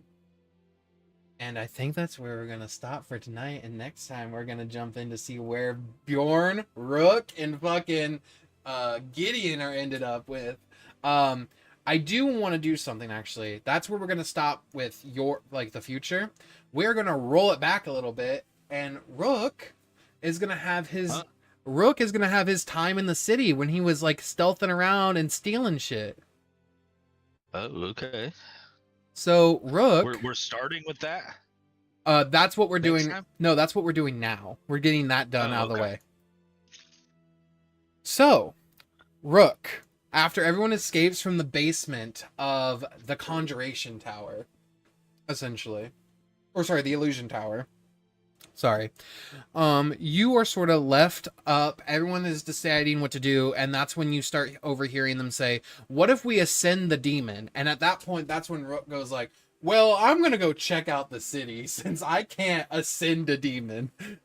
Yeah. So Rook, you are over here. I will ping where you are located. Maybe. Fuck. Hold on. You're over there. That's where you're starting. What form would you like to take, if any? Do you want to stay normal Raven, or do you want to change into something else? Mind you, this is before you saw the Arch Wizard. Just so you know, timeline-wise, this is before you saw him. Yes. I'm just gonna be a portly little halfling guy. A portly little halfling guy. Okay. Yeah. Yeah, you sort of come out there and you're a portly little halfling guy. You sort of walk into the city and you see people are everywhere in this city. They are running around. There's people talking about, like, are the gods back? Did we feel godly presence? Should we pray? Is that what's happening? You hear mages go like, please, that was an illusion, if anything. An illusion mixed with divination magic. We all know what combo magic is, everyone. Let's calm down. And you see people are like arguing back and forth of what they saw, the divine visage above, if that was even a true thing that happened. But you do see the towers that were floating have been pushed back down into the earth. So that did, whatever it did affect the towers at the time. They have not started raising back up again.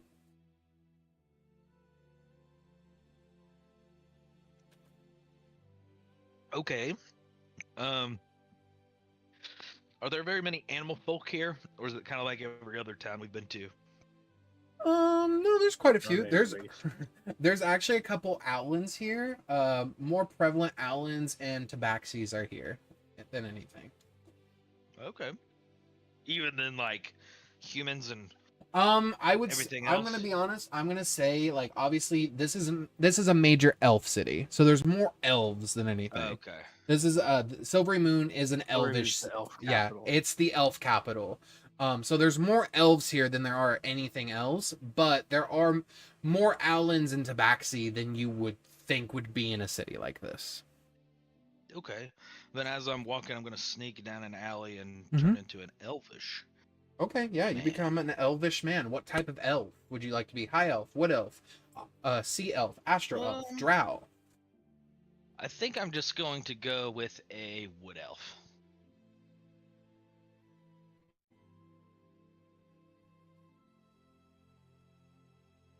And I think I'm just going to wander around and listen to what people have to say. I might spread a little misinformation here and there. Okay. Might spread a little misinformation here. Yeah, you come across. Diabolical sentence.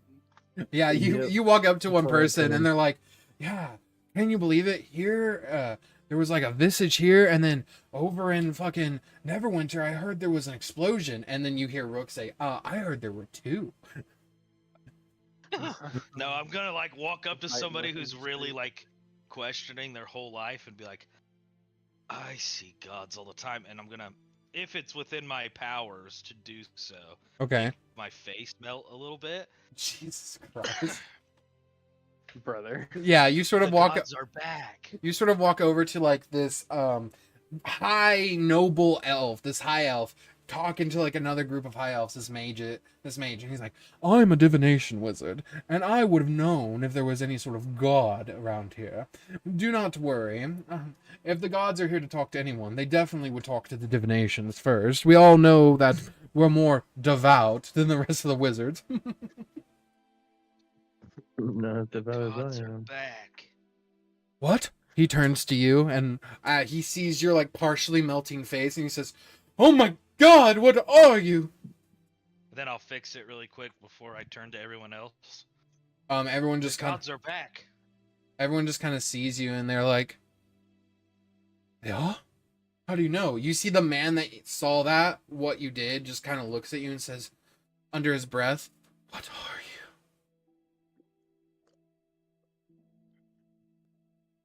Do you answer him at all? What are you? He says, "What are you?" No, I'm ignoring him like Okay. Like he didn't say a thing. I saw it with my own eyes, and I'll gesture up towards the sky. You see some of them say, "You saw the faceless god. She breathed down into our city, and I've heard that any illness that anyone had is gone. I also heard that life and food has been doubled, tripled even. Fish have come back to the city. It's amazing."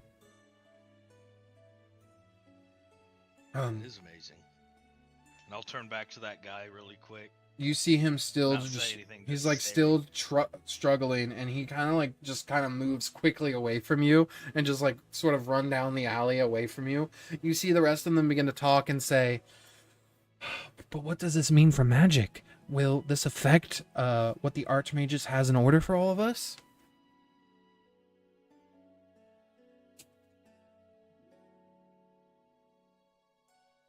What do you mean?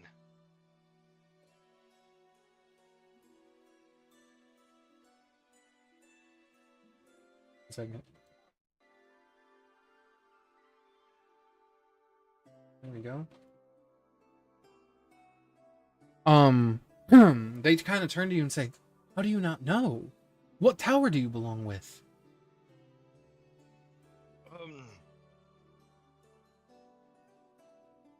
Rook seriously sitting trying to remember all of the all of the wizard schools. In the back of your head, you just hear Simour go, invocation means explodey. Divination means seeing the future. They all say, I guess he wouldn't have told you all yet. His plan, God reflection. What does? Yeah, let's hear it. Basically, a bunch of the Archmages have been gathering together in the Conjuration Tower. They found this artifact, and they've been using it, and studying it. That's why sometimes conjuration, random shit start happening around town, and they have to come down and clean it up. But basically, what he's planning on doing, and what he's told all the people of Silvery Moon, is because the gods have abandoned us, their cities must be left abandoned. We're going to go to their cities, and we're going to reign as gods.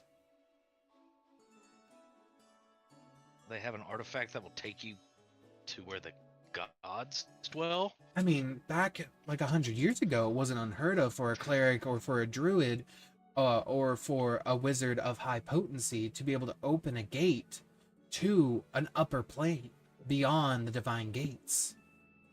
It's not unheard of. But since the gods are no longer there to stop people from entering, that means anyone can enter.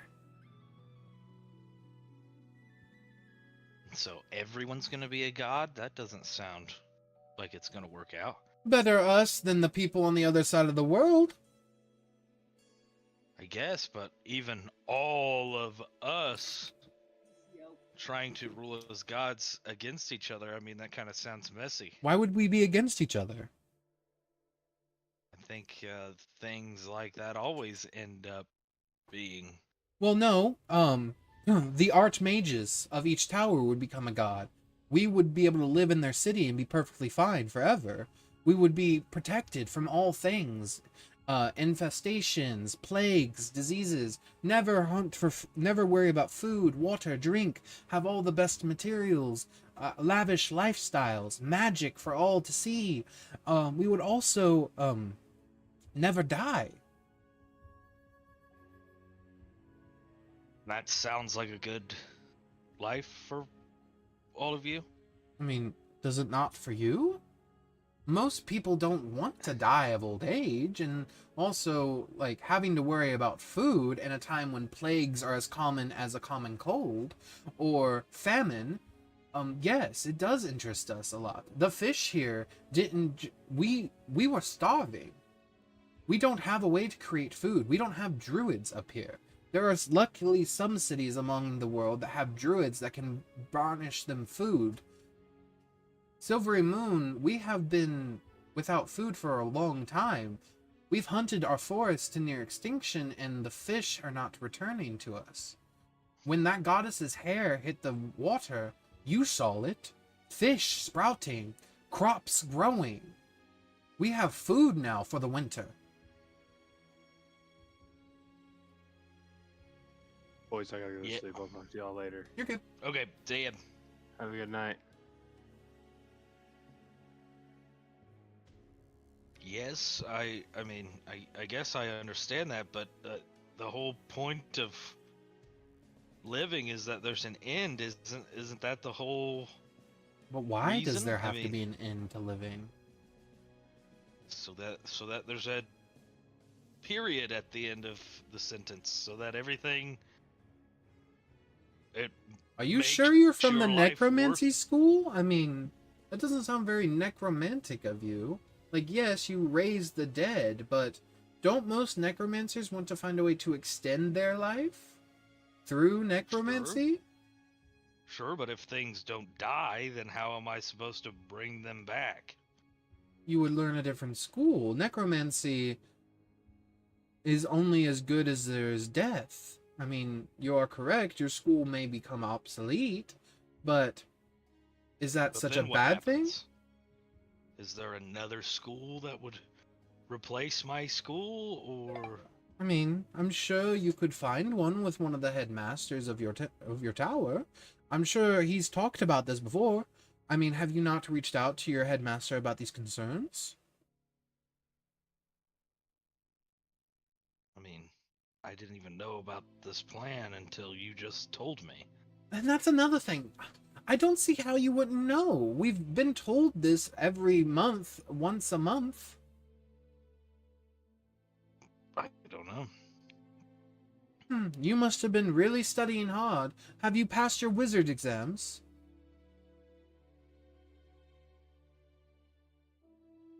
What license are Yes. you?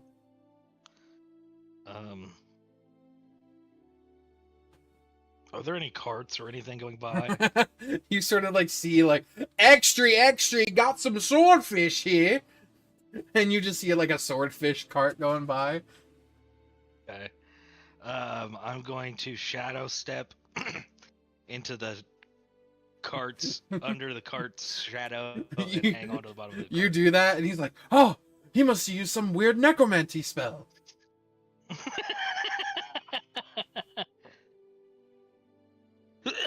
But yeah, you sort of ride along, and where would you like to go from here? I'd like to changeling into a goblin. You have not seen a single goblin in town, but all right. You changeling shapeshift into a goblin. Okay. And then I'm going to like let go and roll out from underneath the cart.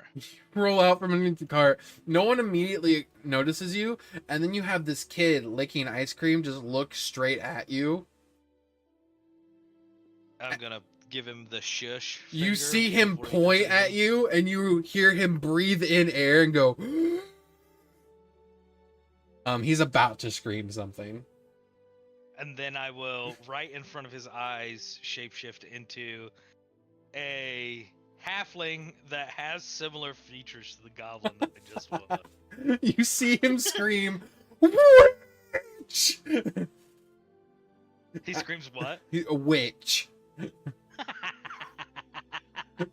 As loud as possible. His mom comes out and just sees a halfling that just happens to turn around and faces her child, and she's like, "I'm so sorry. He gets like this sometimes when he gets overwhelmed," and just like slaps his hand and says, "Come on." And he's like, "No, Mom." Less Yeah. ice cream. And she's like, "Absolutely, sir." And he's like, "No, Mom, you don't understand. It was. I don't want to hear it. You're in so much trouble for what you did in your invocation classes."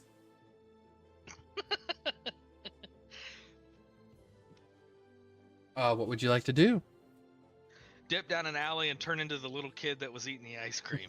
Yeah, you turn into the little kid, but without the ice cream. Yep. And then I'm gonna go get ice cream. You go get ice cream. You see this guy come, take your order. He's like, "Weren't you just in here?" What kind of ice cream did the kid have? Strawberry chocolate. Okay. I will get the exact same thing. I swear you were just in here, as he gives you 2 scoops, 1 strawberry, 1 chocolate, and hands it to you. Must be deja vu, and I will dip out. Okay. What would you like to do? I'm going to, at a safe distance, Mm-hmm. follow the mom and son and see if she goes into another shop and leaves him by himself. Jesus again. Christ, you're going full Fey changeling about to steal a child. Oh no, I'm not stealing him. I'm just freaking him out. You see her walk into the shop, and it's called, it's not really like I shouldn't say shop. You see her walk into this sort of like house, and it's like a a general gatherers meeting for like townspeople, and you see a man stepping up on the podium, and that's where you notice this elf with long beard. Basically, this is where you notice that archmage for the first time. Okay. Okay.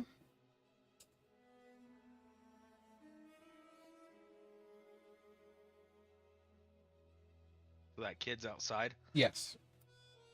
Do you make yourself known to the kid? I'm just gonna kind of stand off Mm-hmm. to where if he's looking around, he could notice me, but I'm gonna be eating that ice cream the same way he was. You sort of just give me a stealth check real quick, just to see how stealthy you are.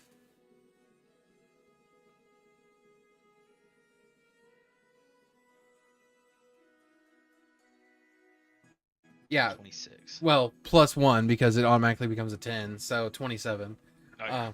So as you stand there and you begin to, or sorry, no, it is a 26. Sorry, because it automatically does that for you. I forgot. Because 10 plus 16 is 26. Duh. So as you stand, you slide over beside him. He doesn't notice you at all, and you just begin to perfectly mimic how he's eating his ice cream in every way. And people just sort of walk by and be like, "Oh, nice to see the two of you. I see your twin brother and you are out and about." And he says, "Twin brother?" And then just turns and sees you, and he's like, "What? What? What? What?" And I'll lean in and say, "I'm not a witch." He screams bloody murder, and as he does that, his mom comes back outside. What do you do?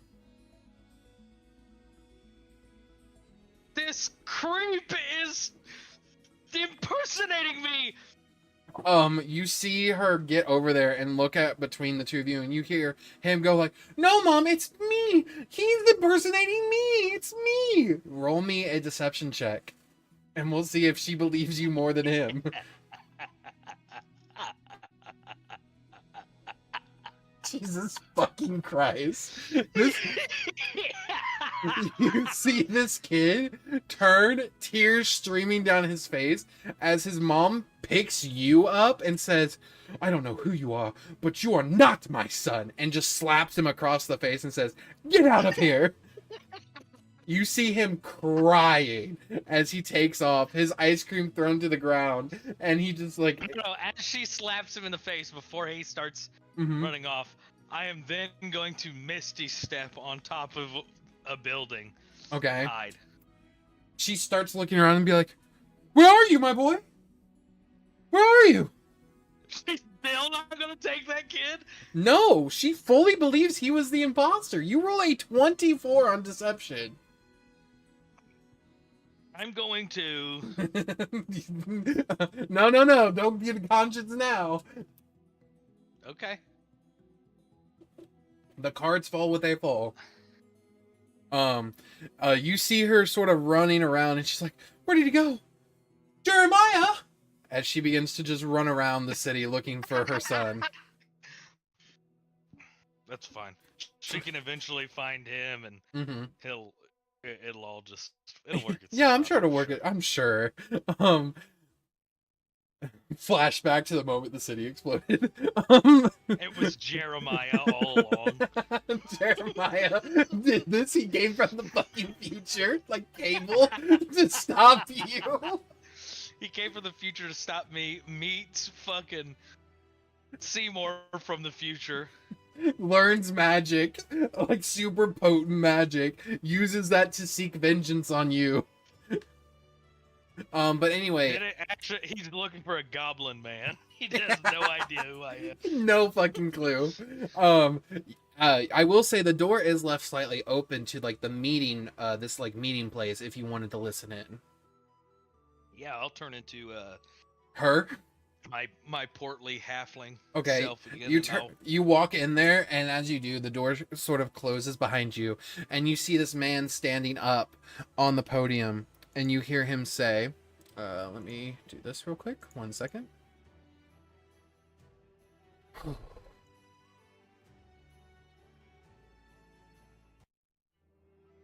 You hear him say, "Children of Silvery Moon, heirs to the dream of magic itself.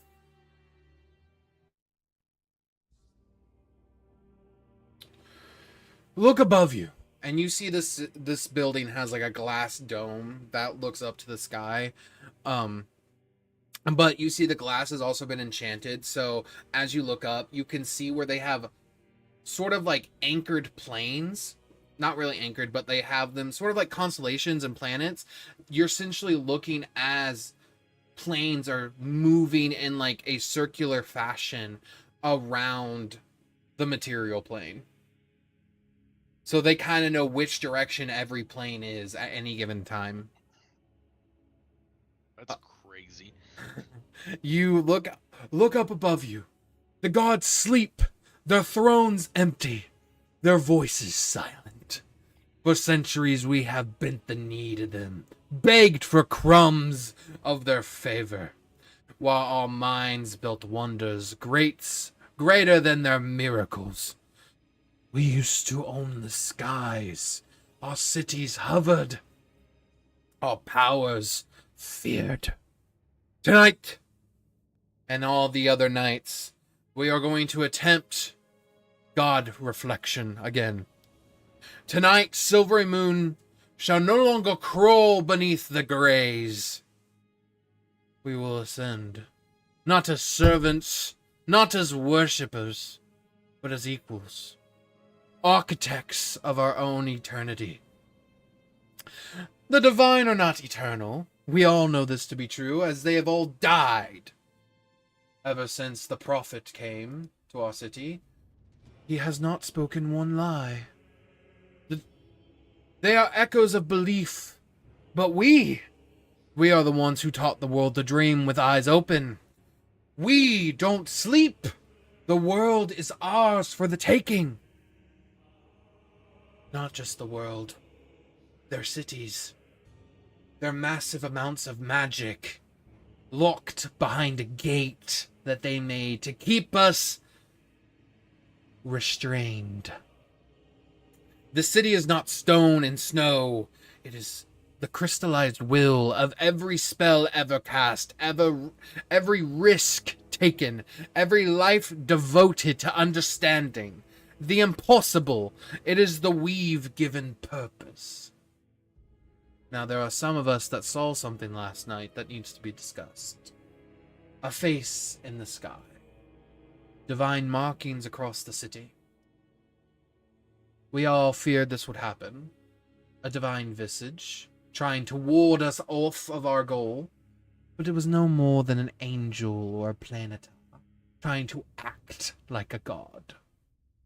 Please, if it was anything like a god, do you really think they would let us have this power still? And you see around his neck is this sort of like gem, a similar one to the red one from that was destroyed in the forest. It's sort of around his neck, and you see him say, I have us all but protected, and no god or angel or devil or demon will ever bother us. And so, by my blood, by your brilliance, by the heart of the weave that flows beneath our feet, let Silvery Moon rise to godhood. As he speaks those final words, the city answers him. Runes ignite across rooftops. Bridges shimmer with ascending light. The sky folds inward like a mirror turning in of itself inside out. For one breathless moment, all of Silvery Moon shines just a bit brighter than the moon itself. Then the world fractures. 1,000 voices scream prayers and equations in unison. The Archmagus lifts his arms toward the aurora as it descends like molten glass. The last words before the explosion whisper unheard, but most are carried on by the pulse of unraveling magic. They will not unmake me, I am already written, is what you hear. And you watch as he holds out his hand. You see the red gem glow, and you watch as he wipes that magic away. And the destruction to the city that you started to see vanishes as if it never happened. And instead of him saying, "Let Silvery Moon rise," what you hear him say instead, almost as if like you're unaffected for whatever reason, you hear him say instead, "Let Silvery Moon claim its prize. Once we have figured out all we need to access the God Realm, Silvery Moon and everyone inside will be brought with us." And you see him snap his fingers and vanish into a puff of smoke. And everyone just sort of like applauses and says wonderful. For some reason, though, you're not sure why, you have two conflicting memories. One where the city almost destroyed itself and he wiped it away. And then one where instead of him even starting the spell, he just did that.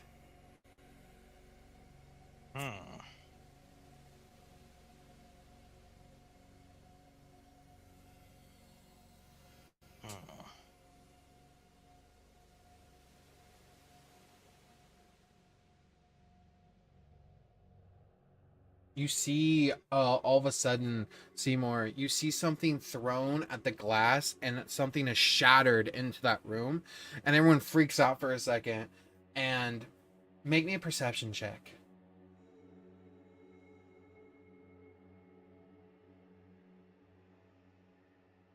21. With a 21, you look out from the window and you see something dart off down an alleyway. No one else seems to notice it. They just are looking for whatever was thrown in here, and you begin to see pillars of smoke begin to rise up as like someone threw what seems to be a smoke bomb. Okay, I'm gonna follow the figure. Yeah, as you follow the figure, you race down an alley and another alley, and you see this figure turn to you and look at you, and you see him put a finger up to his mouth, shushing you. Mm-hmm. And as he does that, you see like 4 or 5 birds fly across, and then you watch as he holds out his hand, and you see him crack this scroll, and instead of him reading a scroll, he cracks it, like rips it in half, and the spell is cast, and a dome of silence appears over the two of you, so that no one can hear outside, he says. Okay. What does this person look like? He looks like a normal human man. He's wearing like a green he has like a green shirt on, brown leather pants, and some boots.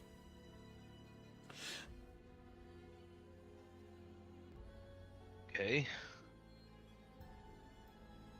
And what don't you want them to hear?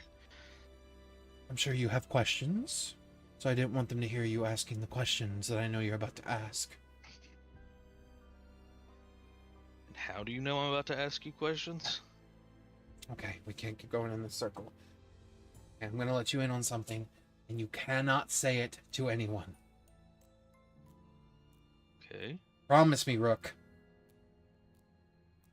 How do you know my... Promise, I Everybody need you know to... my... Rook, I need you to promise me. I need you to swear on it. And this can't be finger cross moment. I need you to swear on it because you could break everything. Okay. Swear on your dagger. I'll get out my dagger and swear on it. You see him pull out the same dagger and swear. Okay. Who are you? And if you're me, just drop the shenanigans and let's just talk. I am you.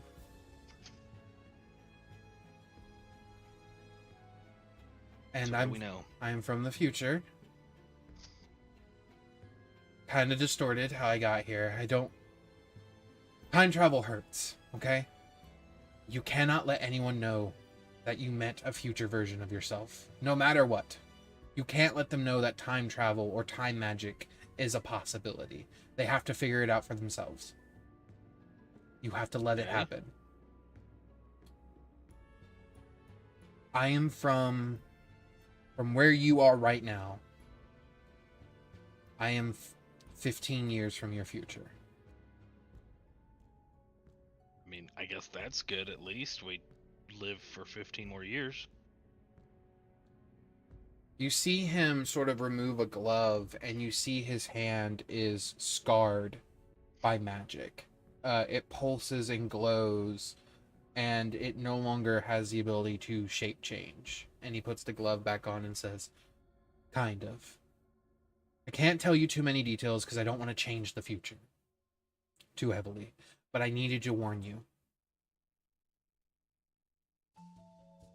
There is... I'm trying to come up with the words that are easy to say, so that way you try not to ask me too many questions that I then have to answer and give away too much. There's another source of magic. I don't know much about it. Still haven't really learned anything from Gideon or Simour. Let's be honest. Not really my focus. But there's another source of magic. And it's going to take Simour. And it's going to what? It's going to take Simour. You have to stop that. You have to do whatever you can to stop that. Magic is more than what we thought. A problem that needs a solution, or a gun in the hands of a child. Magic is more than that. It's literal life. Magic flows through our existence. It is needed. It is a requirement. Without it, things die. Not just like people, but the actual continent, Faerun, is dying. Trees decaying, fish dead in the water, mold and mildew spread across the world. Plagues and famine that you have now skyrocket. War happens. Mages use whatever magic they have left, from breaking magic items and taking it into their bodies, becoming corrupted versions of the magic they wield. And then that's when he'll descend. The corrupted version of Simour that has taken in the dark weave. He'll descend as their prophet. And he will destroy everything. He will let gluttony destroy and consume everything until there is nothing. So you have to stop him from connecting with that weave. You have to stop him from connecting with that dark power. It may look like it's your only option, but you have to find another way. I don't care how you do it. You have to. You'll know when it'll happen because it'll feel like it's the only option. But you have to find a different one. Or else you're just going to be caught in the same time loop as I am. One of us has to make a different choice. Okay. And I assume most any of my questions that I have for you, you probably can't answer, right? More than likely, because let's be honest, we want to know everything.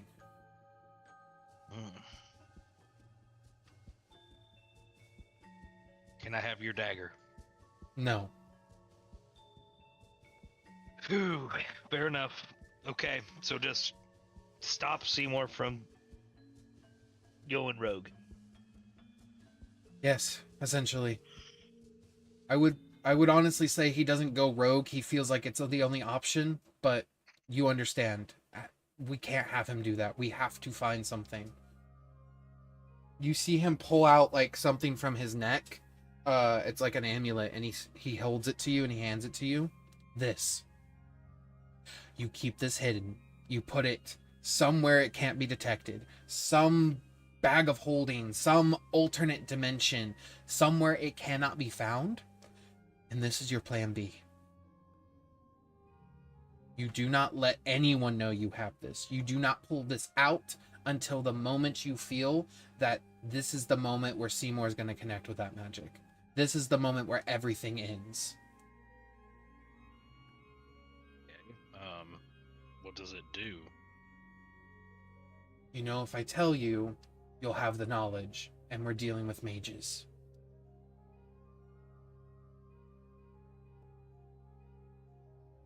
Okay.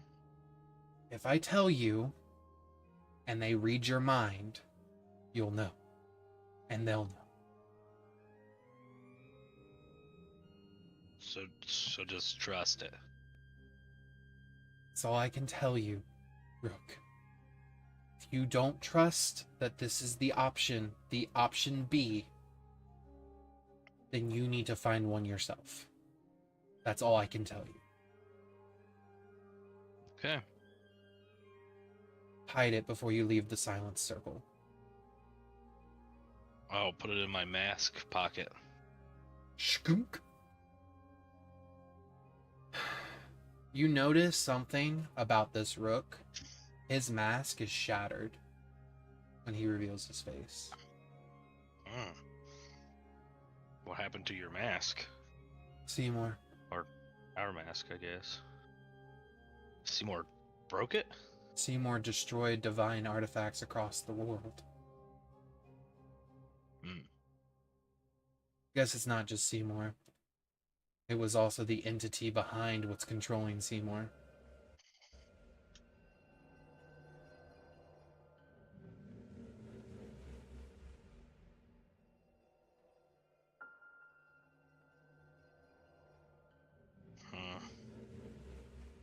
You have any question?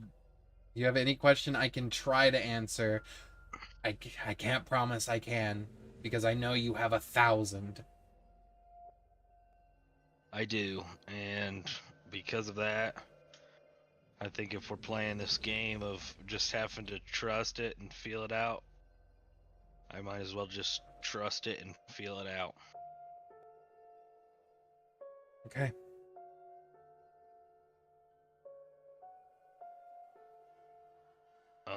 So are you like stuck here? No, the spell will end in exactly a minute, and I'll be forced back to my own time. Oh, does that like... That sounds kind of crazy. Yeah, it hurts like a bitch. That's what I was gonna ask, but I didn't. Yeah. Bjorn found God yet where you're at? We've found a lot of gods. But has he found his God? I don't know. I think he has the lantern. Yeah. Okay. So he has the lantern. Good. How's Gideon? He does magic. Angel wings? I don't think so. Not Does anymore. he have angel wings? Did I miss that? Well, remember he became a planetar. Oh yes, yeah. Is he still in that form? No, Mistra dispelled it for him. Okay. Yeah, he had wings for a little bit. Okay. Oh, it's almost time. You see him put his hands up to his mouth, and as you begin to see this rift begin to appear behind him, and hands begin to claw at him and grab him, you hear him say, "Amen." And you see broken, shattered wings. Almost look like one of them has been burned and seared off. The other one looks cut and scarred as he is dragged into this rift and it's closed behind him. The silence cone ends.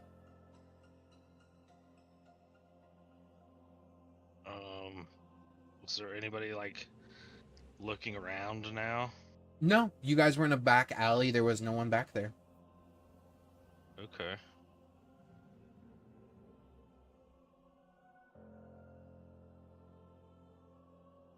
At this point, would you like to head over to where your party is, or would you like to do anything else in town? No, I think it's time to go head to the party. And that is where we will catch up with everyone at that point, because that's when you make it over there and they're about to ascend a demon. And that's kind of when you just put everything on the back burner and be like, okay, attacking slimy thing, snake is good. Got it. That's all I need. Okay. Cleared my mind after a big day. Yeah. But that's where we're going to end. And next time we'll see where Rook, Bjorn, and Gideon are as they are lost in space and time. Hell yeah. See ya!